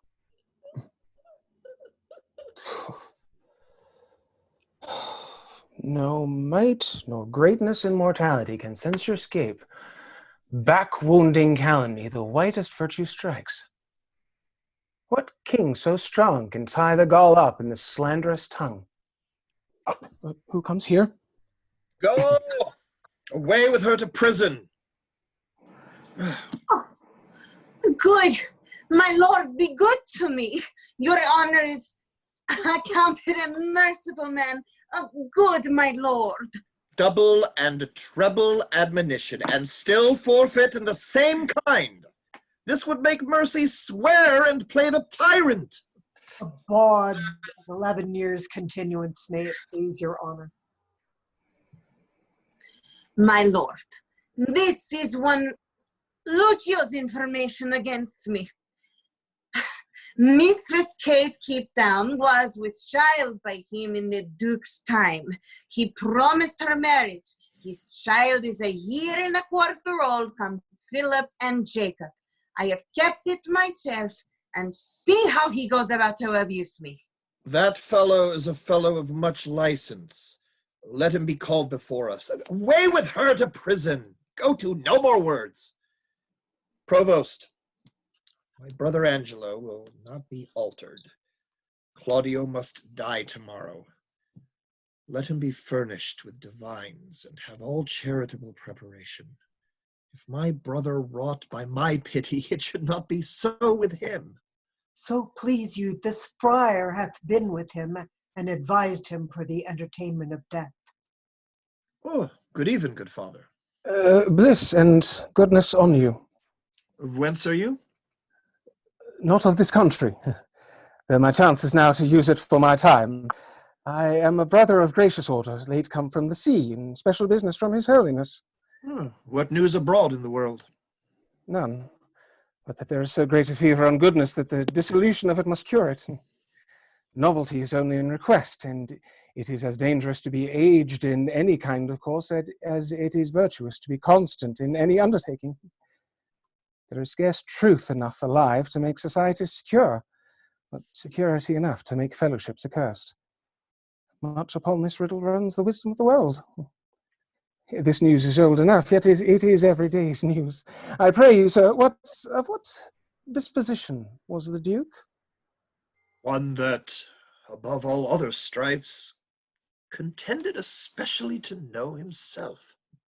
What pleasure was he given to? Rather rejoicing to see another merry than merry at anything which professed to make him rejoice. A gentleman of all temperance. But leave we him to his events, with a prayer that they may prove prosperous, and let me desire to know how you find Claudio prepared. I am made to understand that you have lent him visitation. He professes to have received no sinister measure from his judge, but most willingly humbles himself to the determination of justice. Yet had he framed to himself by the instruction of his frailty many deceiving promises of life, which I by my good leisure have discredited to him, and now he is resolved to die. You have paid the heavens your function, and the prisoner the very debt of your calling. I have labored for the poor gentleman to the extremest shore of my modesty, but my brother Justice have I found so severe that he hath forced me to tell him he is indeed Justice. If his own life answer the straightness of his proceeding, it shall become him well, wherein if he chance to fail, he hath sentenced himself. I am going to visit the prisoner. Fare you well. Peace be with you.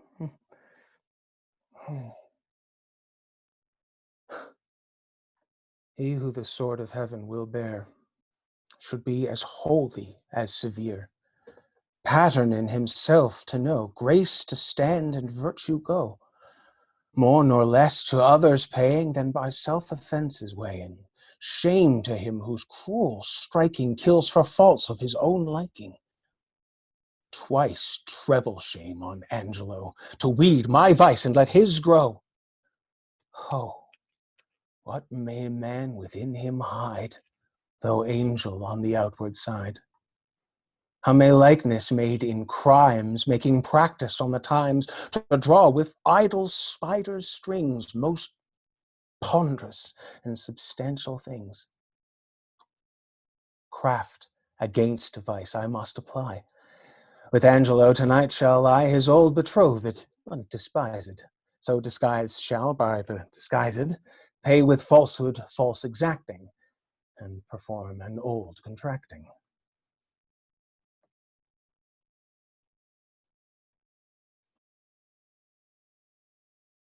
And that's intermission.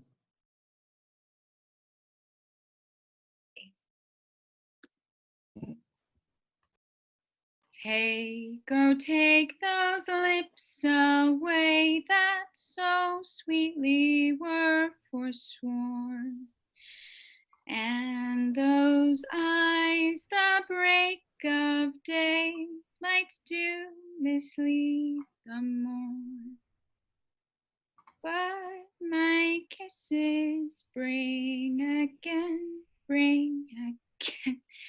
seals of my love, but sealed in vain.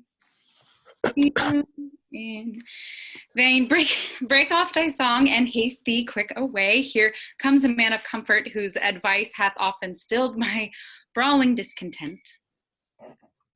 I cry you mercy, sir, and well could wish you had not found me here so musical. Let me excuse me, and believe me so, my mirth it much displeased, but pleased my woe. 'Tis good, though music oft hath such a charm, to make bad good and good provoke to harm.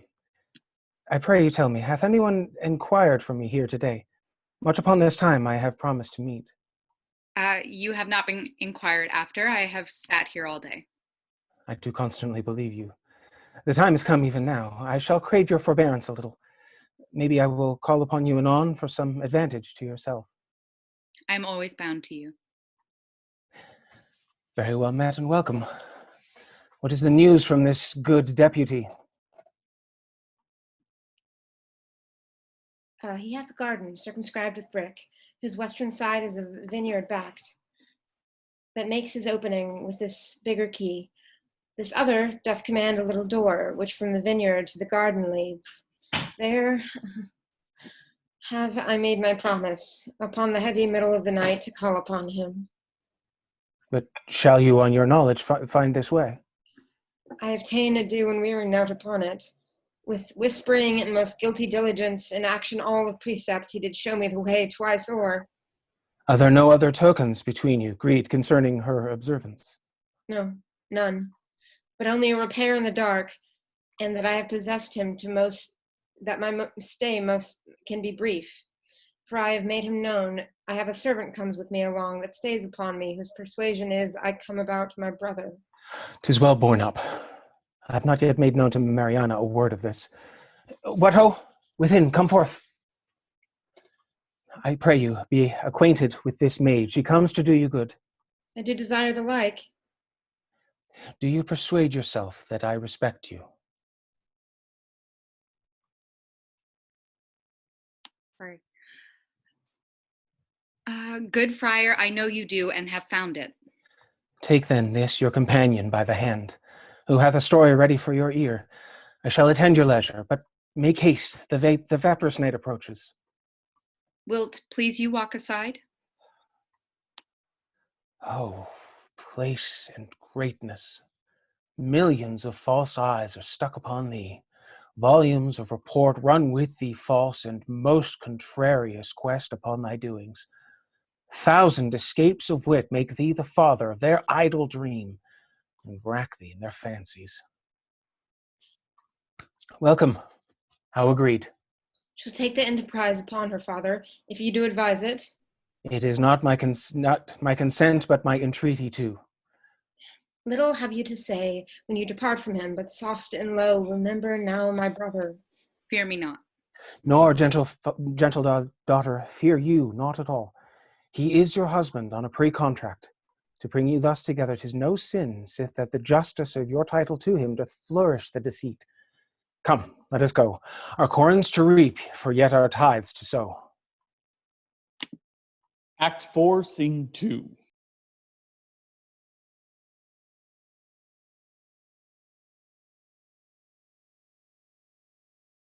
Come hither, sirrah. Can you cut off a man's head? If the man be a bachelor, sir, I can. But if he be a married man, he is his wife's head, and I can never cut off a woman's head. Come, sir, leave me your snatches and yield me a direct answer. Tomorrow morning are to die Claudio and Barnardine. Here is in our prison a common executioner who in his office lacks a helper. If you'll take it on yourself to assist him, it shall redeem you from your gyves.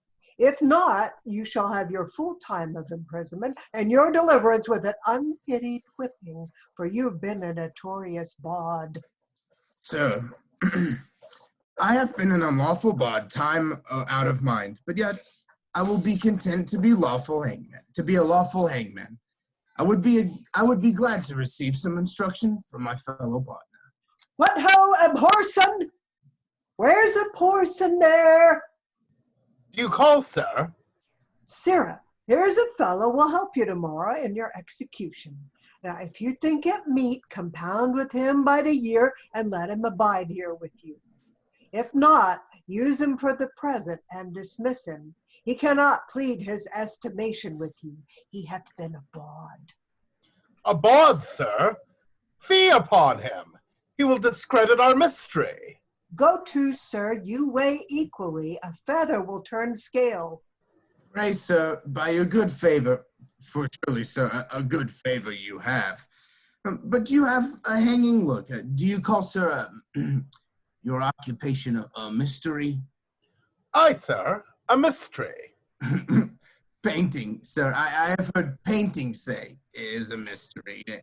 And your horse, sir, being members of my occupation, using painting do prove my occupation a mystery.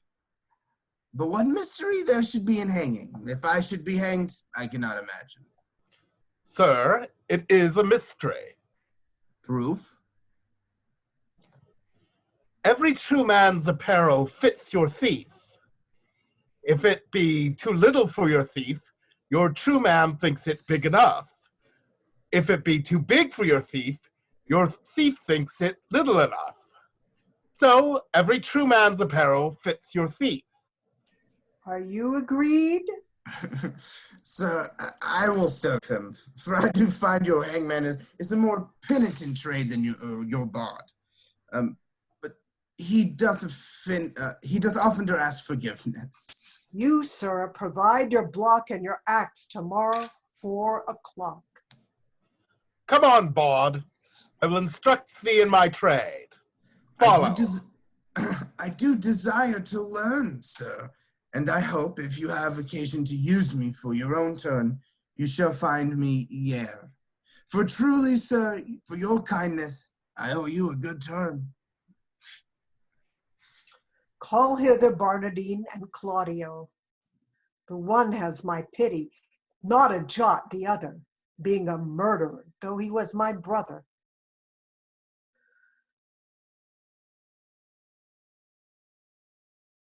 Claudio, for thy death. 'Tis now dead midnight, and by 8 tomorrow thou must be made immortal. Where's Barnardine? As fast locked up in sleep as guiltless labor when it lies starkly in the traveler's bones. He will not wake. Who can do good on him? Well, go prepare yourself. But hark, what noise? Heaven give your spirits comfort. By and by. I hope it is some pardon or reprieve for the most gentle Claudio. Oh, welcome, Father. The best and wholesome spirit of the night envelop you, good provost. Who called here of late? Oh, none since the curfew rung. Not Isabel. No. They will then, ere it be long. What comfort is it for Claudio? There's some in hope. It is a bitter deputy. Not so, not so. His life is paralleled even with the stroke and line of his great justice. He doth with holy abstinence subdue that in himself which he spurs on his power to qualify in others. Were he mealed with that which he corrects, then were he tyrannous. But this being so, he's just. Now are they come. This is a gentle provost. Seldom when the steeled jailer is the friend of men. How now? What noise? That spirit's possessed with haste that wounds with the insisting postern with these strokes. Well, there he must stay until the officer arise to let him in. He is called up. Have you no counterman for Claudio yet? But he must die tomorrow. None, sir, none. As near the dawning, Provost, as it is, you shall hear more ere morning. Happily you know something more?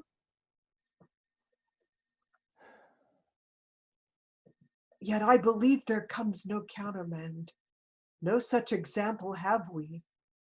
Besides, upon the very siege of justice, Lord Angelo hath been to the public ear professed the contrary. This is his lordship's man. And here comes Claudio's pardon.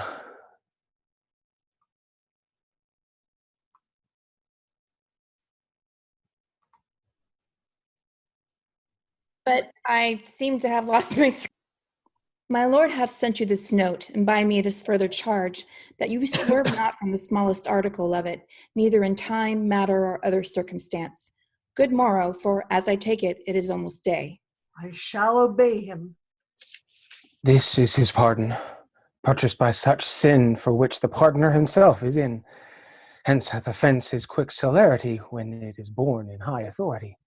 When vice makes mercy, mercy's so extended that for the false love is the offender friended. Now, sir, what news? I told you, Lord Angelo, belike thinking me remiss in mine office, awakens me with this unwonted putting on. Methinks strangely, for he hath not used it before. Pray you, let's hear. Whatsoever you may hear to the contrary, let Claudio be executed by 4 of the clock, and in the afternoon Barnardine. For my better satisfaction, let me have Claudio's head sent me by 5. Let this be duly performed with the thought that more depends on it than we must yet deliver. Thus fail to do your office, as you will answer it at your peril. What say you to this, sir? What is that Barnardine who is to be executed in the afternoon? A Bohemian born, but here nursed up and bred, one that is a prisoner 9 years old. How came it that the absent duke had not either delivered him to his liberty or executed him? I have heard it was ever his manner to do so. His friends still wrought reprieves for him, and indeed his fact till now in the government of Lord Angelo came not to an undoubtful proof. Is it now apparent? Most manifest, and not denied by himself. Hath he borne himself penitently in prison? How seems he to be touched? A man that apprehends death no more dreadfully but as a drunken sleep, careless, reckless, and fearless of what's past, present, or to come, insensible of mortality, and desperately mortal. He wants advice. He will hear none. He hath evermore had the liberty of the prison. Give him leave to escape hence, he would not. Drunk many times a day, if not many days entirely drunk. We have very oft awaked him as if to carry him to execution, and showed him a seeming warrant for it. It hath not moved him at all. More of him anon. There is written in your brow, Provost, honesty and constancy. If I read it not truly, my ancient skill beguiles me. But in the boldness of my cunning, I will lay myself in hazard. Claudio, whom here you have warrant to execute, is no greater forfeit to the law than Angelo, who hath sentenced him. To make you understand this in a manifested effect, I crave but 4 days' respite, for the which you are to do me both a present and a dangerous courtesy. Pray, sir, in what? In the delaying death. Alack, how may I do it, having the hour limited, and an express command under penalty to deliver his head in the view of Angelo? I may make my case as Claudio's to cross this in the smallest. By the vow of mine order, I warrant you, if my instructions may be your guide, let this Barnardine be this morning executed, and his head borne to Angelo. Angelo hath seen them both, and will discover the favor. Oh, death's a great disguiser, and you may add to it. Shave the head and tie the beard, and say it was the desire of the penitent to be so bared before his death. You know it, the course is common. If anything fall to you upon this, more than thanks and good fortune, by the saint whom I profess, I will plead against it with my life. Pardon me, good father, it is against my oath. Were you sworn to the Duke or to the deputy? To him and to his substitutes. You will think you have made no offense if the Duke avouch the justice of your dealing. But what likelihood is there of that? Not a resemblance, but a certainty. Yet, since I see you fearful that neither my code, integrity, nor persuasion can with ease attempt you, I will go further than I meant, to pluck all fears out of you. Look you, sir, here is the hand and seal of the Duke. You know the character, I doubt not, and the signet is not strange to you. I know them both. The contents of this is the return of the Duke. You shall anon overread it at your pleasure, where you shall find within these 2 days he will be here.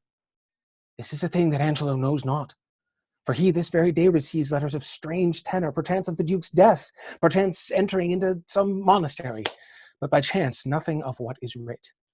Look, the unfolding star calls up the shepherd. Put not yourself into amazement how these things should be. All difficulties are but easy when they are known. Call your executioner, and off with Barnardine's head.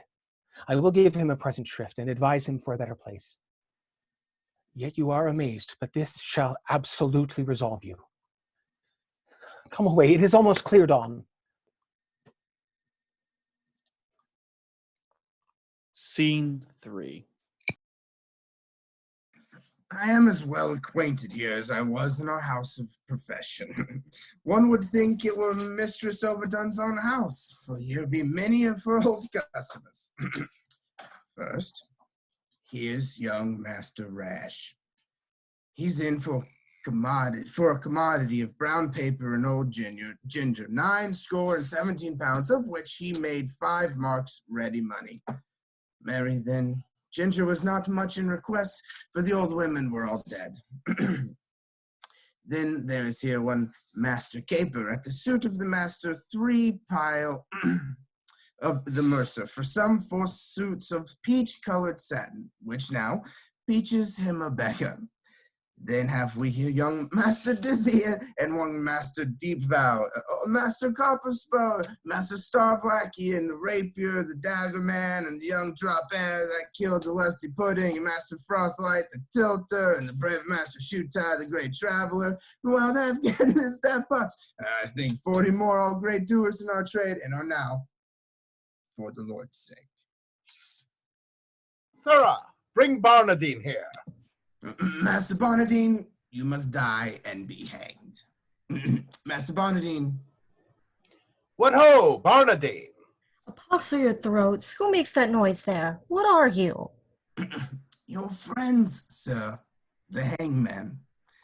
You must be good, sir, to rise and be put to death. Away, you rogue, away. I am sleepy. Tell her she must awake, and that quickly, too. Pray, Master Barnardine, awake till you are executed, and sleep afterwards. Go into her and fetch her out. He is coming, sir, she is coming. I hear her straw rustle. Is the axe upon the block, sirrah? Very ready, sir. How now, Porcelain? What's the news with you? Truly, ma'am, I would desire you to clap into your prayers, for look you, the warrant's here. You rogue, I've been drinking all night. I'm not filled for it. Oh, the better, ma'am. For he that drinks all night is hanged at bedtimes in the morning, may sleep the sounder all the next day. Look you, ma'am, here comes your ghostly father. Do we just now, think you? Madam, induced by my charity and hearing how hastily you are to depart, I am come to advise you, comfort you, and pray with you. Friar, not I. I've been drinking hard all night, and I will have more time to prepare me, or they shall beat out my brains with billets. I will not consent to die this day, that's certain. Oh, madam, you must. And therefore, I beseech you, look forward on the journey you shall go. I swear I will not die today for any man's persuasion. But hear you. Not a word. If you have anything to say to me, come to my ward, for thence I will not today. unfit to live or die. Oh, gravel heart, after her, fellows, bring her to the block. Now, sir, how do you find the prisoner? A creature unprepared, unmeet for death, and to transport her in the mind she is were damnable. Here in the prison, Father, there died this morning of a cruel fever one Ragozine, a most notorious pirate. A man of Claudio's years, his beard and head just of his color. What if we do omit this reprobate until she were well inclined, and satisfy the deputy with the visage of Ragozine more like to Claudio? Oh, 'tis an accident that heaven provides. Dispatch it presently. The hour draws on, prefixed by Angelo. See this be done, and sent according to command, whiles I persuade this rude wretch willingly to die. This shall be done, good father, presently. But Barnardine must die this afternoon. And how shall we continue Claudio to save me from the danger that might come if he were known alive? Let this be done. Put them in secret holds, both Barnardine and Claudio. Ere twice the sun hath made his journal greeting to yonder generation, you will find your safety manifested. I am your free dependent. Quick, dispatch, and send ahead to Angelo. Now will I write letters to Angelo. The provost, he shall bear them, whose contents shall witness to him I am near at home, and that by great injunctions I am bound to enter publicly. Him I'll desire to meet me at the consecrated fount, a league below the city, and from thence, by cold gradation and well-balanced form, we shall proceed with Angelo. Here is the head. I'll carry it myself. Convenient is it? Make a swift return, for I would commune with you of such things that want no ear but yours. I'll make all speed. Peace, ho, be here. The tongue of Isabel. She's come to know if yet her brother's pardon be come hither. But I will keep her ignorant of her good, to make her heavenly comforts of despair when it is least expected. Ho, by your leave. Good morning to you, fair and gracious daughter. The better given me by so holy a man. Hath yet the deputy sent my brother's pardon? He hath released him, Isabel, from the world. His head is off and sent to Angelo. Nay. But it is not so. It is no other. Show your wisdom, daughter, in your close patience. I will to him and pluck out his eyes. You shall not be admitted to his sight. Unhappy Claudio, wretched Isabel, and joyous world, most damned Angelo. This nor hurts you, nor hurts him, nor profits you a jot. Forbear it, therefore. Give your cause to heaven. Mark what I say, which you shall find in every syllable a faithful verity. The Duke comes home tomorrow. Nay, dry your eyes. One of our convent and his confessor gives me this instance. Already he hath carried notice to Aeschylus and Angelo, who do prepare to meet him at the gates, there to give up their power. If you can, pace your wisdom in that good path that I should wish it go, and you shall have your bosom on this wretch. Grace of the Duke, revenges to your heart, and general honor. I am directed by you. This letter then to Friar Peter give. 'Tis that he sent me of the Duke's return. Say, by this token, I desire his company at Mariana's house tonight. Her cause and yours I'll perfect him withal, and he shall bring you before the Duke, and to the head of Angelo accuse him home and home. For my poor self, I am combined by a sacred vow, and shall be absent. Wend you with this letter. Command these redding waters from your eyes with a light heart. Trust not my holy order if I pervert your course. Who's here?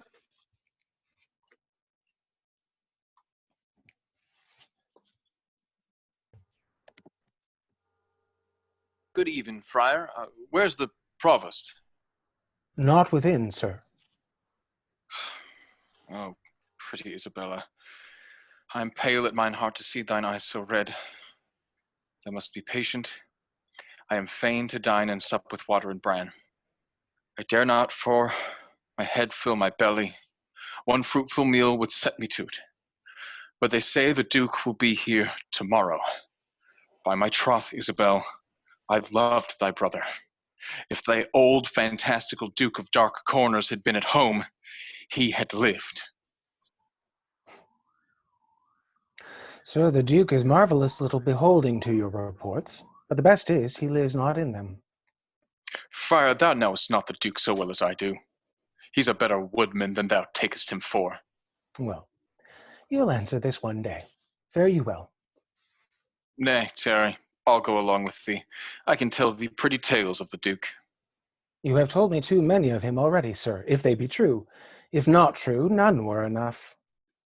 I was once before him for getting a wench with child. Did you such a thing? Yes, marry did I, but I was fain to forswear it. They would else have married me to the rotten meddler. Sir, your company is fairer than honest. Rest you well. By my troth, I'll go with thee to the lane's end. If bawdy talk offend you, we'll have very little of it. Nay, friar, I am a kind of burr. I shall stick. Scene 4. Every letter he hath writ hath disavouched other. In most uneven and distracted manner. His actions show much like to madness. Pray heaven his wisdom be not tainted. And why meet him at the gates and deliver our authorities there? I guess not. And why should we proclaim it in an hour before his entering that if any crave redress of injustice, they should exhibit their petitions in the street? He shows his reason for that, to have a dispatch of complaints, and to deliver us from devices hereafter, which shall then have no power to stand against us. Well, I beseech you, let it be proclaimed. Betimes in the morn, I'll call you at your house, give notice to such men of sort and suit as are to meet him. I shall, sir. Fare you well. Good night. This deed unshapes me quite, makes me unpregnant and dull to all proceedings. A deflowered maid, and by an eminent body that enforce the law against it, by that her tender shame will not proclaim against her maiden loss. How might she tongue me? Yet reason dares her no, for my authority bears of a credent bulk that no particular scandal once can touch. But it confounds the breather. He should have lived. Say that his riotous youth with dangerous sense might in the times to come have taken revenge by so receiving a dishonored life with ransom of such shame. Would yet he had lived. Alack, when once our grace we have forgot, nothing goes right. We would, and we would not.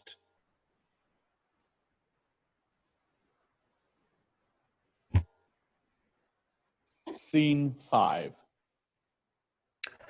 These letters at fit time deliver me. The provost knows of our purpose and our plot. The matter being afoot, keep your instruction and hold you ever to our special drift. Though sometimes you do blench from this to that as cause doth minister. Go call at Flavius' house and tell him where I stay. Give the like notice to Valentius, Rowland, and to Crassus, and bid them bring the trumpets to the gate. But send me Flavius first. It shall be speeded well. I thank thee, Varius. Thou hast made good haste. Come, we will walk. There's other of our friends will greet us here anon. My gentle Varius. Scene 6. To speak so indirectly I am loath. I would say the truth, but to accuse him so, that is your part. Yet I am advised to do it. He says to veil full purpose. Be ruled by him. Besides, he tells me that if, peradventure, he speak against me on the adverse side, I should not think it strange, for 'tis a psychic that's bitter to sweet end. I would Friar Peter. Peace, the friars come.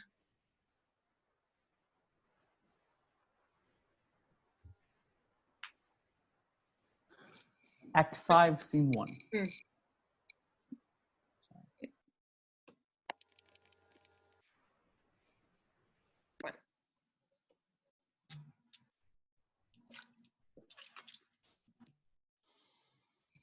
Come, I have found you out a stand most fit, where you may have such vantage on the Duke he shall not pass you. Twice have the trumpets sounded. The generous and gravest citizens have hent the gates, and very near upon the Duke is entering. Therefore hence away. Act 5, Scene 1.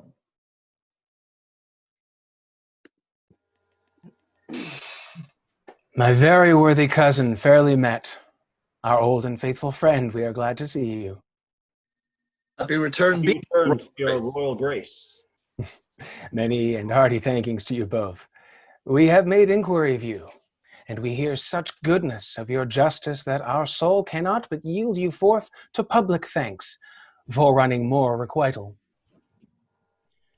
You make my bonds still greater. Oh, your desert speaks loud, and I should wrong it to lock it in the wards of covert bosom when it deserves with characters of brass afforded residence gainst the tooth of time and razor of oblivion. Give me your hand, and let the subject see, to make them know that outward courtesies would fain proclaim favors that keep within. Come, Aeschylus, you must walk by us on our other hand, and good supporters are you.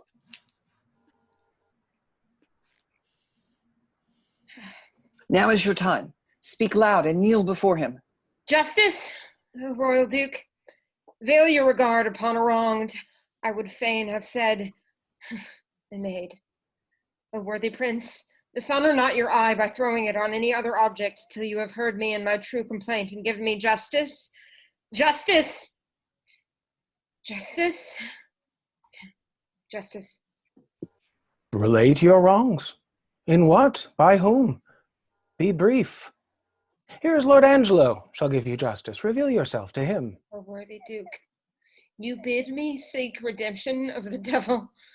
Hear me yourself, for that which I must speak must either punish me not being believed or wring redress from you. Oh, hear me. Oh, hear me. Hear. My lord, her wits, I fear me, are not firm. She hath been a suitor to me for her brother, cut off by course of justice. By course of justice. And she will speak most bitterly and strange. Oh, most strange. But yet most truly will I speak. That Angelo's forsworn, is it not strange? That Angelo's a murderer, is it not strange? That Angelo is an adulterous thief, a hypocrite, a virgin violator, is it not strange and strange? Nay, it is 10 times strange. It is not truer he is Angelo, then this is all untrue as it is strange. Nay, but it is 10 times true, for truth is truth to the end of reckoning. Away with her. Poor soul, she speaks this in the infirmity of sense. Prince, I conjure thee, as thou believest there is another comfort than this world, that thou neglect me not with that opinion that I am touched with madness. Make not impossible that which seems unlike. And 'tis not impossible but one. The wickedest caitiff on the ground may seem as shy, as grave, as just, as absolute as Angelo, but even so may Angelo, in all his dressings, carrots, titles, forms, be an arch villain. Believe it, royal prince, if he be less, he is nothing, and if he's more, then I had more name for badness. By mine honesty, if she be mad, as I believe no other, her madness hath the oddest frameless sense. Such a dependency of thing on thing as e'er I heard in madness. Gracious Duke, harp not on that, nor do not banish reason for inequality, but let your reason serve to make the truth appear where it seems hid, and hide the false that seems true. Many that are not mad have, sure, more lack of reason. What would you say? I am the sister of one Claudio, condemned upon the act of fornication to Louis' head. Condemned by Angelo. I, in probation of a sisterhood, was sent by my brother, one Lucio, as the messenger. That's I, and like your grace, I came to her from Claudio and desired her to try her gracious fortune with Lord Angelo for her poor brother's pardon. That's me indeed. You were not bid to speak. No, my good lord, nor wish to hold my peace. I wish you now, then, pray you take note of it. And when you have a business for yourself, pray heaven you then be perfect. I warrant your honor. The warrant's for yourself, take heed to it. This gentleman told somewhat of my tale. Right. It may be right, but you are in the wrong to speak before your time. Proceed. I went to this pernicious caitiff deputy. That's somewhat madly spoken. Pardon it, the phrase is to the matter. Mend it again. The matter. Proceed. In brief, to set the needless process by, how I persuaded, how I prayed and kneeled, how he repelled me, and how I replied. For this was of much length, the vile conclusion I now begin with grief and shame to utter. He would not, but by gift of my chaste body to his conscrupable and temporal lust, release my brother. And after much debatement, my sisterly remorse confutes mine honor, and I did yield to him. But the next morning betimes, his purpose surfeiting, he sends a warrant for my brother's head. This is most likely. That it were as like as it is true. By heaven, fond wretch, thou know'st not what thou speakst, or else thou art suborned against his honor in hateful practice. First, his integrity stands without blemish. Next, it imports no reason that with such vehemency he should pursue faults proper to himself. If he had so offended, he would have weighed thy brother by himself, and not have cut him off. Someone hath set you on. Confess the truth, and say by whose advice thou camest here to complain. And is this all? Then, O blessed ministers above, keep me in my patience, and with ripened time unfold the evil which is here wrapped up in countenance. Heaven shield your grace from woe, as I thus wrong, and hence I believe it go. I know you'd fain be gone, an officer, to prison with her. Shall we thus permit a blasting and a scandalous breath to fall on him so near us? This must needs be a practice. Who knew of your intent in coming hither? One that I would were here, Friar Lodowick. Ghostly father belike. Who knows that Lodowick? My lord, I know him. 'Tis a meddling friar. Do not like the man. Had he been lay, my lord, for certain words he spake against your grace in your retirement, I had swinged him soundly. Words against me? This is a good friar belike. And to set on this wretched woman here against our substitute, let this friar be found. But yesternight, my lord, she and that friar, I saw them at the prison. A saucy friar, very scurvy fellow. Blessed be your royal grace. I have stood by, my lord, and I have heard your royal ear abused. First hath this woman most wrongfully accused your substitute, who is as free from touch or soil as she from one ungot.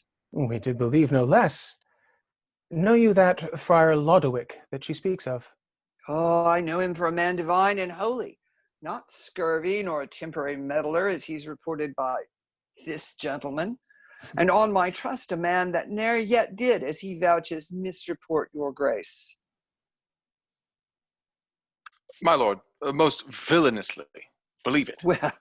Well, he in time may come to clear himself, but at this instant he is sick, my lord, of a strange fever. Upon his mere request being come to knowledge that there was complaint intended against Lord Angelo, I came hither to speak as from his mouth. What he doth know is true and false, and what he with his oath and all probation will make up full clear whensoever he's convented. First, for this woman, to justify this worthy nobleman, so vulgarly and so personally accused, her shall you hear disproved to her eyes, till she herself confess it. Good friar, let's hear it. Do you not smile at this, Lord Angelo? Oh, heaven, the vanity of wretched fools. Give us some seats. Come, cousin Angelo, in this I'll be impartial. Be you judge of your own cause. Is this the witness, friar? First let her show her face, and after speak. Pardon, my lord, I will not show my face until my husband bid me. What, are you married? No, my lord. Are you a maid? No, my lord. A widow, then? Neither, my lord. Why, you are nothing, then. Neither maid, widow, nor wife. My lord, she may be a punk, for many of them are neither maid, widow, or wife. Silence that fellow. I would he had some cause to prattle for himself. Well, my lord. My lord, I do confess I ne'er was married, and I confess besides I am no maid. I have known my husband, yet my husband knows not that ever he knew me.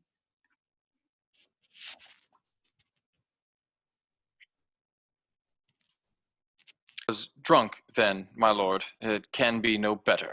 For the benefit of silence, would thou wert so too. Well, my lord? This is no witness for Lord Angelo. Now I come to it, my lord. She that accuses him of fornication in selfsame manner doth accuse my husband, and charges him, my lord, with such a time when I'll dispose I had him in mine arms, with all the effect of love.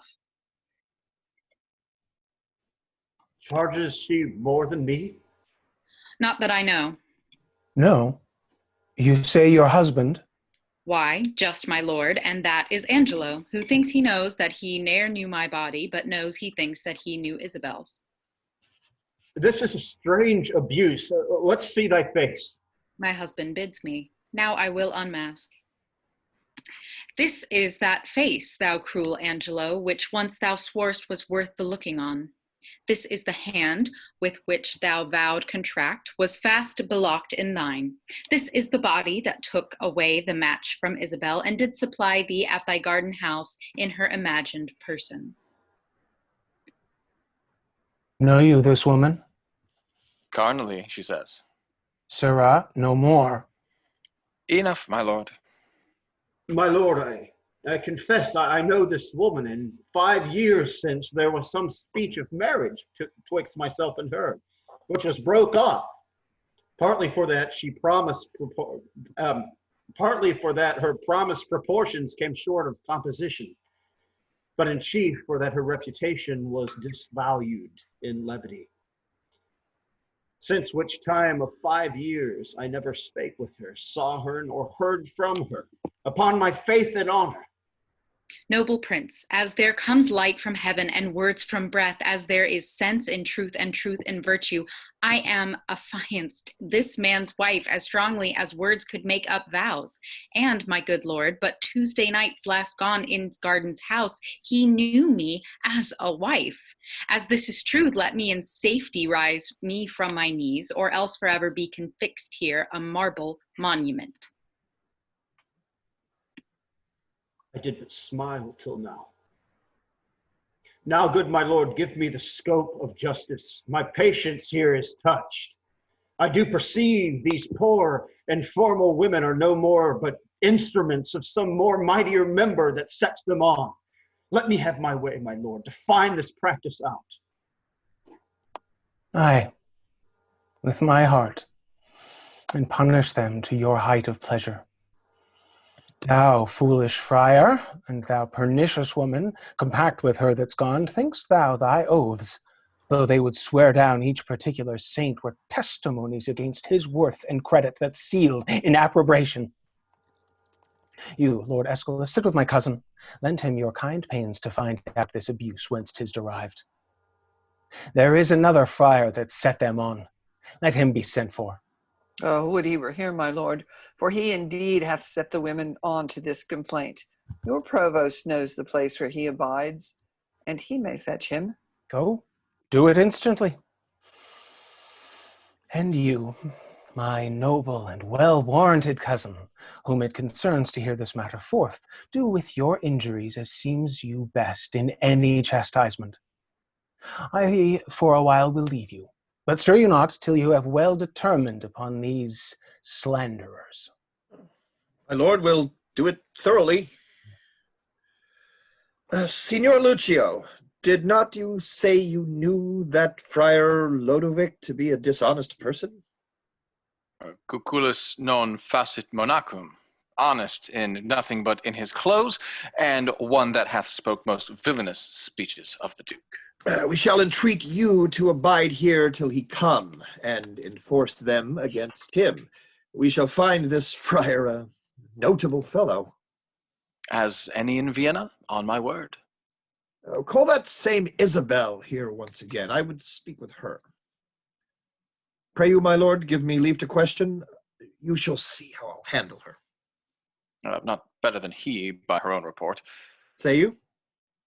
Mary, sir, I think if you handled her privately, she would sooner confess, perchance publicly. She'll be ashamed. I will go darkly to work with her. That's the way, for women are light at midnight. Come on, mistress. Here's a gentlewoman denies all you have said. My lord, here comes the rascal I spoke of, here with the provost. In good time. Now speak not you to him till we call upon you. Mum. Come, sir. Did you set these women on to slander Lord Angelo? They have confessed you did. 'Tis false. How? Know you where you are? Oh, respect to your great place, and let the devil be sometime honored for his burning throne. Where's the Duke? 'Tis he should hear me speak. The Duke's in us, and we will hear you speak. Look, you speak justly. Boldly, at least.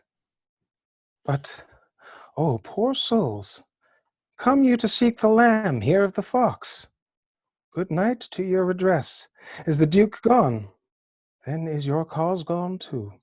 The Duke's unjust thus to retort your manifest appeal, and put your trial in the villain's mouth, which here you come to accuse. This is the rascal. This is he I spoke of. Why, thou, unreverend and unhallowed friar, is't not enough thou hast suborned these women to accuse this worthy man, but in foul mouth and in the witness of his proper ear to call him villain, and then to glance from him to the Duke himself to tax him with injustice. Here, take him hence to the rack with him. We'll touse him joint by joint, but we will know his purpose. What? Unjust! Be not so hot. The Duke dare no more stretch this finger of mine than he dare rack his own. His subject am I not, nor here provincial. My business in this state made me a looker-on here in Vienna, where I have seen corruption boil and bubble till it o'errun the stew. Laws for all faults, but faults so countenanced that the strong statues stand like the forfeits in a barber's shop, as much in mock as mark. Slander to the state! Away with him to prison. What can you vouch against him, Signor Lucio?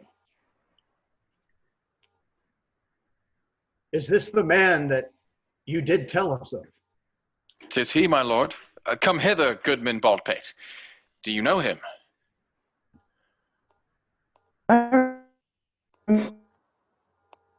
You, sir, by the sound of your voice. Met you at the prison in the Abbey of the Duke.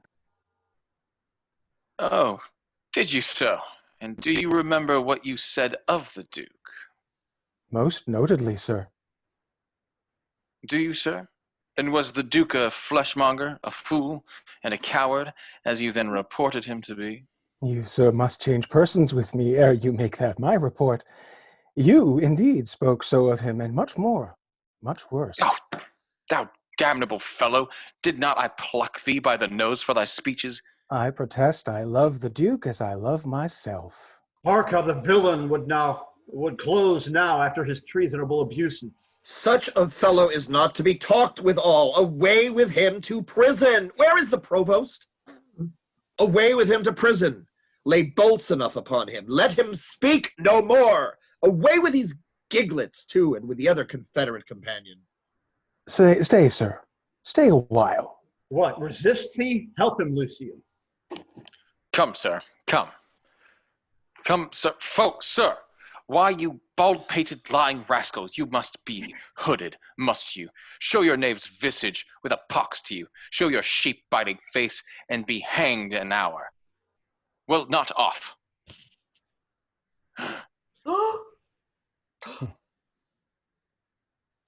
Thou art the first knave that e'er madest a duke. First, provost, let me bail these gentle three. Sneak not away, sir, for the friar and you must have a word anon. Lay hold on him. This may prove worse than hanging. What you have spoke, I pardon. Sit you down. We'll borrow place of him, sir, by your leave. Hast thou or word, or wit, or impudence that yet can do thee office? If thou hast, rely upon it till my tale be heard, and hold no longer out. Oh, my dread lord, I should be guiltier than my guiltiness to think I can be undiscernible. When I perceive your grace like power divine hath looked upon my passes, then, good prince, no longer session hold upon my shame, but let my trial be mine own confession. Immediate sentence then, and subsequent death is all the grace I beg. Come hither, Mariana. Say, wast thou e'er contracted to this woman? I was, my lord. Go take her hence, and marry her instantly. Do the office, friar, which consummate, return him here again. Go with him, provost. My lord, I am more amazed at his dishonor than at the strangeness of it. Come hither, Isabel. Your friar is now your prince. As I was then advertising and wholly to your business, not changing heart with habit, I am still attorneyed at your service. Give me pardon that I, your vassal, have employed and pained your unknown sovereignty. You are pardoned, Isabel. And now, dear maid, be you as free to us.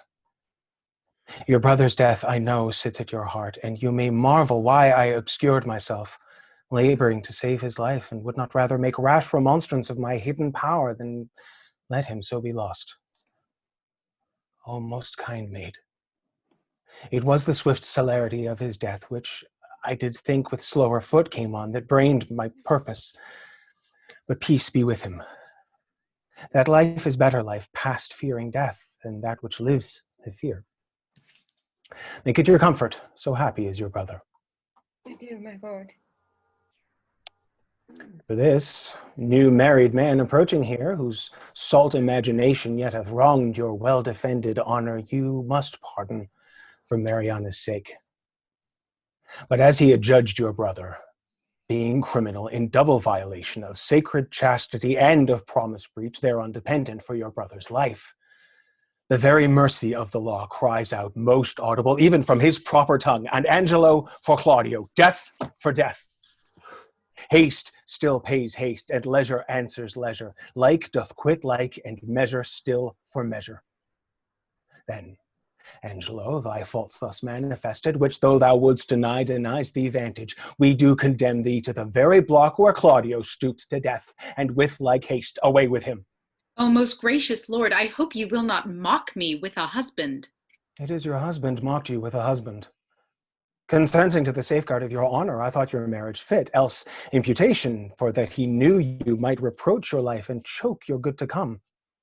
For his possessions, although by confiscation they are ours, we do instate and widow you withal, to buy you a better husband. Oh, my dear Lord, I crave no other nor no better man. Never crave him, we are definitive. Gentle, my liege. You do but lose your labor. Away with him to death. Now, sir, to you. Oh, my good Lord, sweet Isabel, take my part, lend me your knees, and all my life to come, I'll lend you all my life to do you service. Against all sense do you importune her. Should she kneel down in mercy of this fact, her brother's ghost his paved bed would break, and take her hence in horror. Isabel, sweet Isabel, do yet kneel by me. Hold up your hand. Say nothing. I'll speak all. They say best men are molded out by faults and for the most become much more better for being a little bad. So may my husband. Oh, Isabel, will you not lend a knee? He dies for Claudio's death. Most bounteous sir, look, if it please you, on this man condemned, as if my brother lived. I partly think a due sincerity governed his deeds till he did look on me. Since it is so, let him not die. My brother had but justice, in that the thing for which he died, and that he did the thing for which he died. For Angelo, his act did not o'ertake his bad intent, and must be buried but as an intent that perishes by the way. Thoughts are no subjects, intents, but merely thoughts. Merely, my lord. Your suit's unprofitable. Stand up, I say. I have bethought me of another fault. Provost, how came it Claudio was beheaded at an unusual hour? It was commanded so. Had you a special warrant for the deed? No, my good lord, it was by private message. For which I do discharge you of your office. Give up your keys. Pardon me, noble lord, I thought it was a fault, but knew it not. Yet did repent me after more advice, for testimony whereof one in the prison that should by private order else have died, I have reserved alive. What's he? His name is Barnardine. I would thou hadst done so by Claudio. Go fetch him hither, let me look upon him. I am sorry one so learned and so wise as you, Lord Angelo, have still appeared, should slip so grossly, both in the heat of blood and lack of tempered judgment afterward. Sorry that such sorrow I procure. And so deep sticks in my penitent heart that I crave death more willingly than mercy. 'Tis my deserving, and I do entreat it. Which is that Barnardine? This, my lord. There was a friar told me of this man. Madam, thou art said to have a stubborn soul that apprehends no further than this world, and squarest thy life according.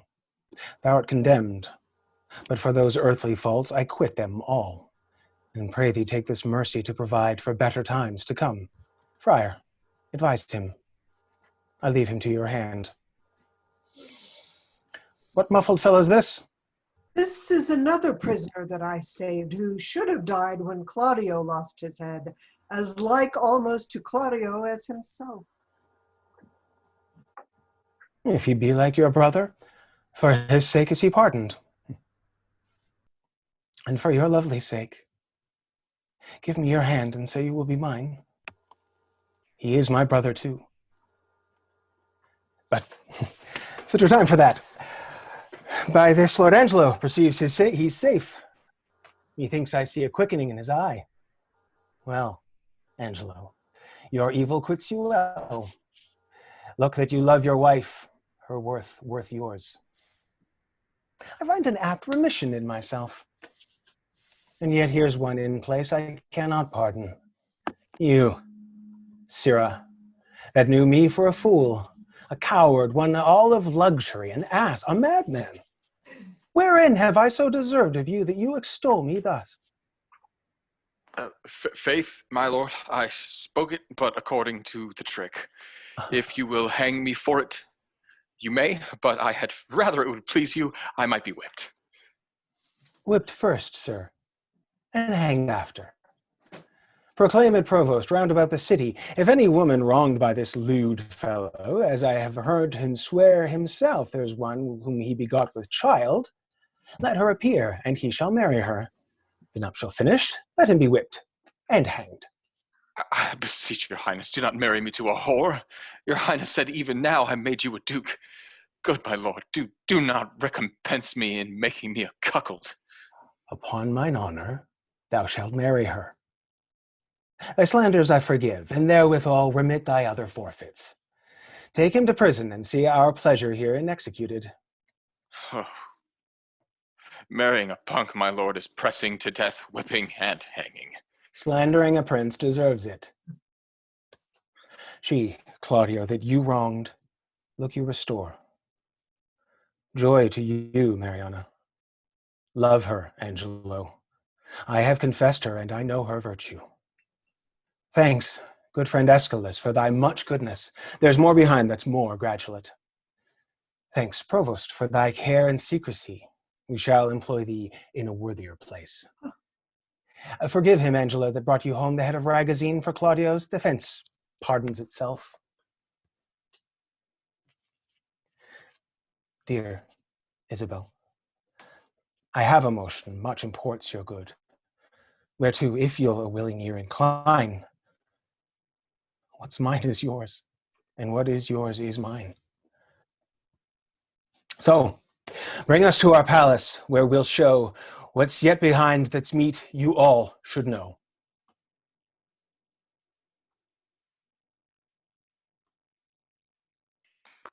In the play.